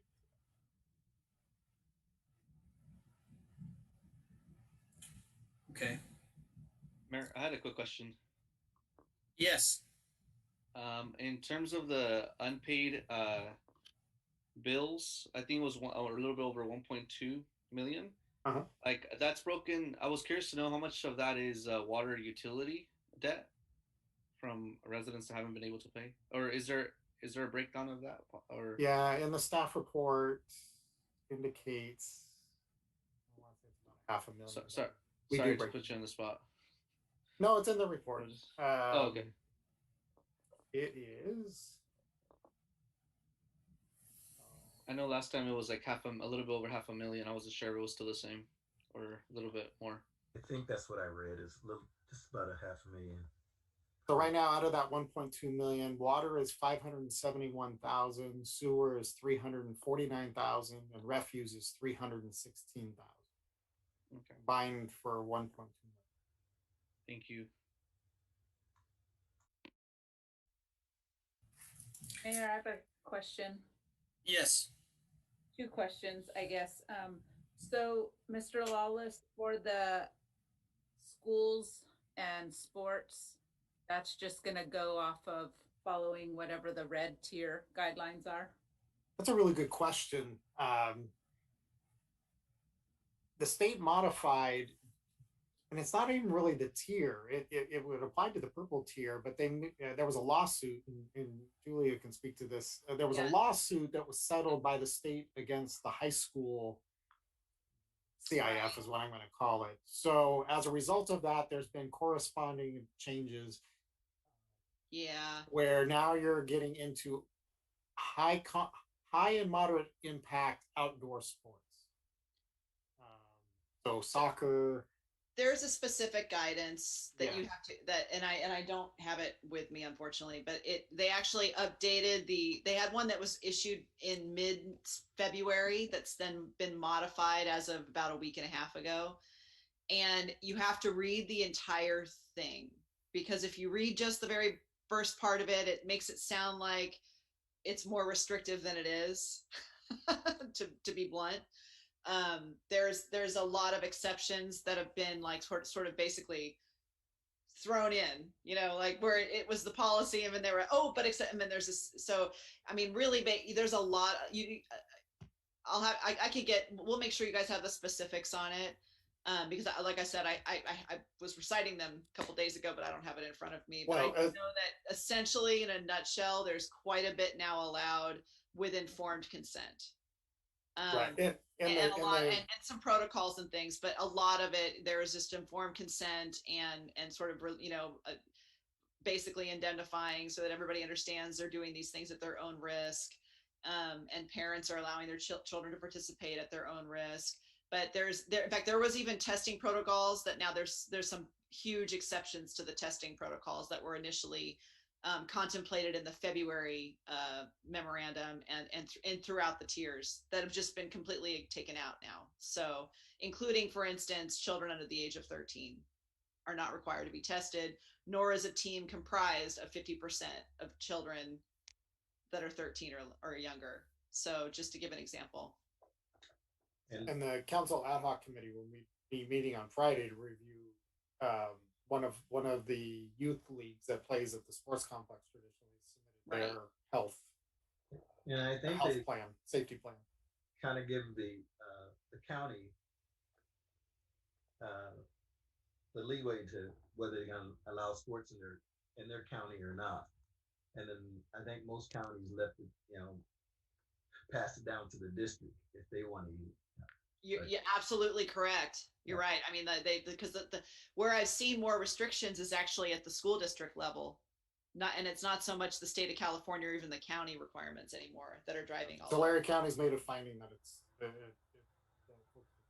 And most counties restricted because the cost of the testing. If they're gonna hear what you said, they really became lax on the guidelines, and that really helped. For schools to go back, but it's still fairly costly for most districts, especially large districts.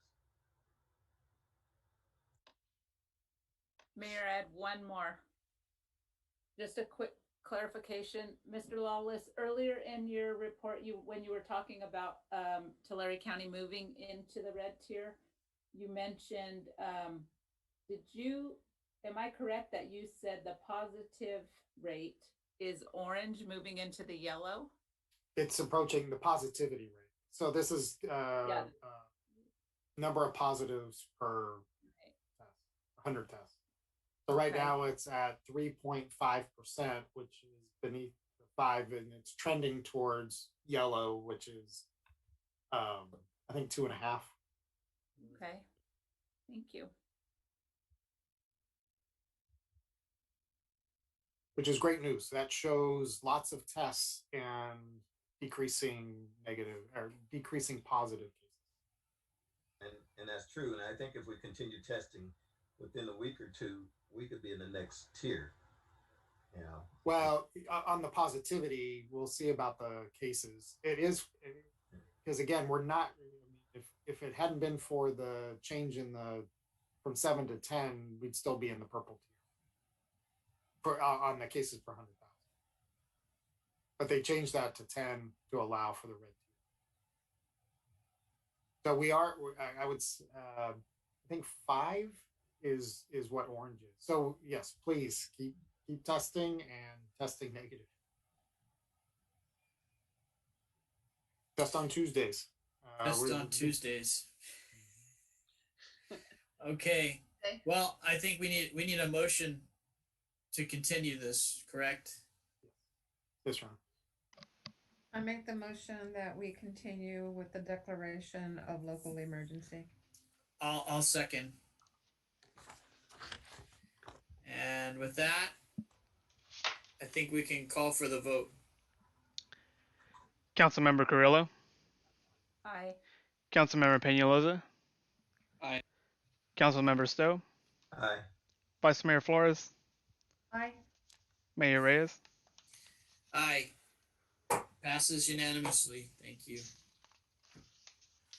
Okay, at this time, we can move into oral communications. Are there any communications that we've received? Your Honor, we received 0 email communications for this portion of the oral communication segment, and let me check with we have no raised hands in our attendee list at all. Okay. Thank you. And with that, we can move into other matters. Councilmember Carrillo. I just want to mention, thank you, staff, for all the work you put into our packet and information to allow us to make the decisions and have discussion. And then I just want to say, I'm really pleased to hear us moving in a good direction with the red tier and being able to open, at 25%. But please be careful and take care of yourselves, wear your mask, and get vaccinated if you can, and also continue to test like was mentioned earlier tonight. Okay, thank you. Councilmember Stowe? Yes, thank you, Mayor.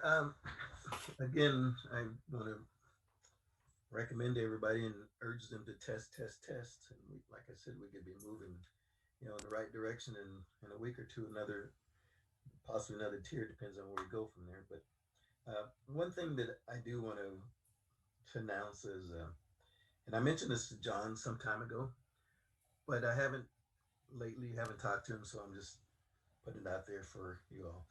I am contemplating on resigning my position here as a council person because of my health. Not because of my physical health, because of the mental health. The medication they give me, it makes me lose short-term memory. It gives me short-term memory, and I'm struggling to find the words I need to explain myself. And I go next week to find out what they're going to do about this medication, if they're going to, reduce the dosage or take me off of it completely, because that's going to be a huge part of it.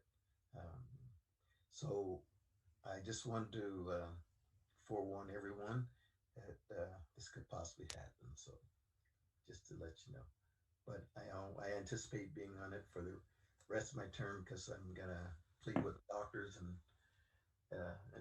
see if we can do something about it. I mean, I can't even drive because of a distance, and it's just something that that happens, and I never counted on this. I've always been independent and doing the things I wanted to do, especially going places I want to go, and that just restricts me. But I can remember things that happened to me in my childhood, but I can't remember what I need to go to the kitchen for. It's kind of like early Alzheimer's is really strange, but hopefully things will work out and they'll reduce that dosage and or take me off of it to help me. Because I hate embarrassing you guys, and I don't know what I'm saying or or want to say something, and I can't find the words for it, and so I'm searching for words to complete my thought. So, but I like again it says I plan to stay for the rest of my term, but if it doesn't get any better, then I probably won't. Thank you.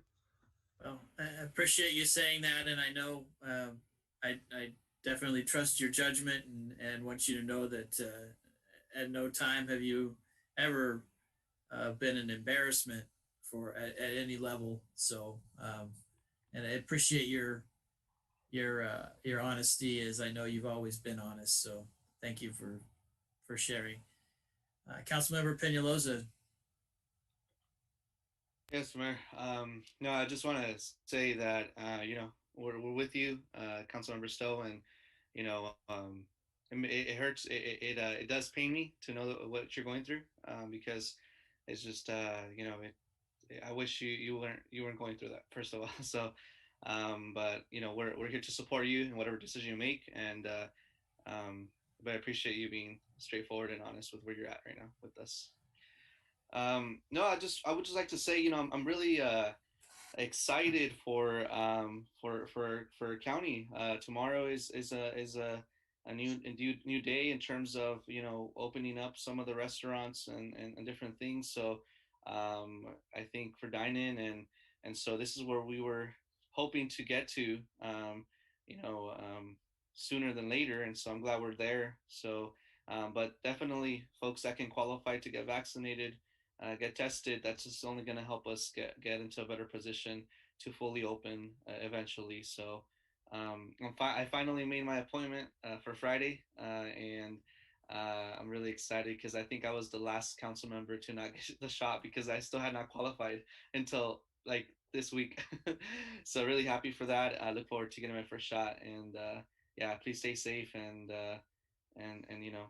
continue to pray for all those that are suffering from COVID or from a death, a family-related death, or anyone that's lost someone to COVID. So, but that's all. Thank you. Vice Mayor?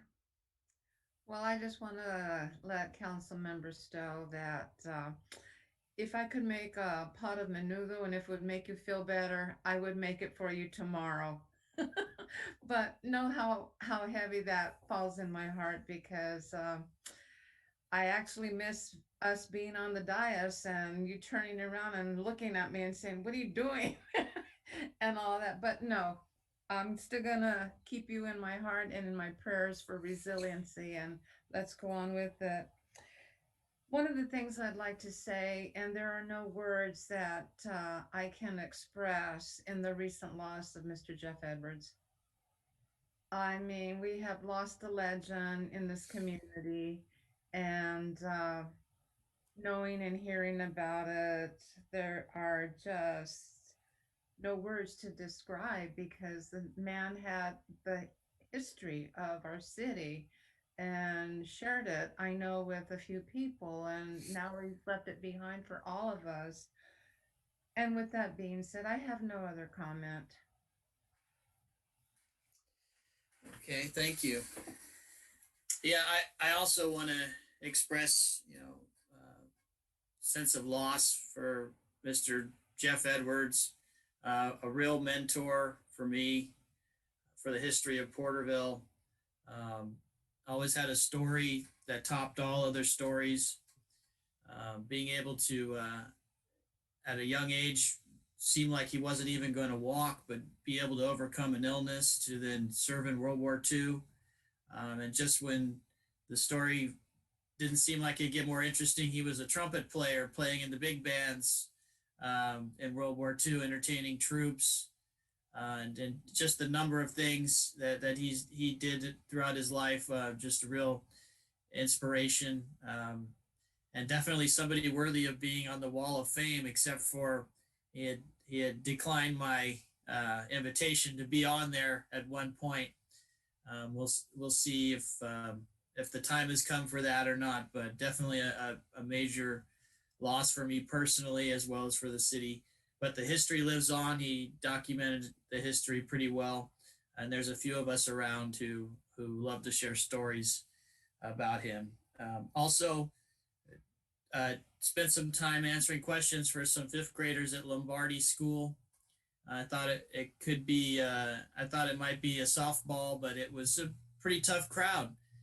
These days, everybody has lots of concerns and a lot of questions about COVID. So I was glad. I think I was able to answer questions, but one of the questions they asked was if I was happy with what Porterville's done. And I answered honestly, which is I am proud what Porterville's been able to do through COVID. Even criticism and challenges. I know that's the fighting spirit that we have here locally, and I wouldn't expect anything less, but on a whole, I am proud of what the community's been able to accomplish, and I hope the numbers stay the direction they're going, and I hope we can continue to support our community and our businesses. With that, I have no other comments other than to thank the staff again for putting in these long hours, this in-depth information that allows us to make these decisions even at a distance. So I see all your names, and I appreciate your participation, and I appreciate your dedication. And that's all I have. City Manager, did you have any comments? Yeah, and appreciate the consideration, and Councilmember Stowe and I have had some conversations. I was a little surprised in his announcement, but maybe that was just denial on my part. So, thoughts and I hate the term thoughts and prayers, but truly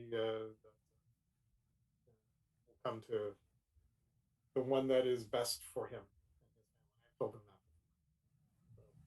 that. So, I had the opportunity to sit on another city's finance director interview last week, and I told Maria Bemis it was Maria Bemis Appreciation Day, because we're fortunate to have her here at the city, and as represented in your audit presentation that you had. I want to extend, like I said, what a great job she does at finances from the finance director. And then Form 700s, I know Fernando would say Form 700s, April 1st. All right. Well, with that, I know we have some more closed session items that we have to address. So not expecting any announcements after that. There is one report that will have. Okay. Okay. Well, then we will move into closed session and have an announcement afterwards. So okay. log off this and come back with the other one. Yep. Yeah. Okay.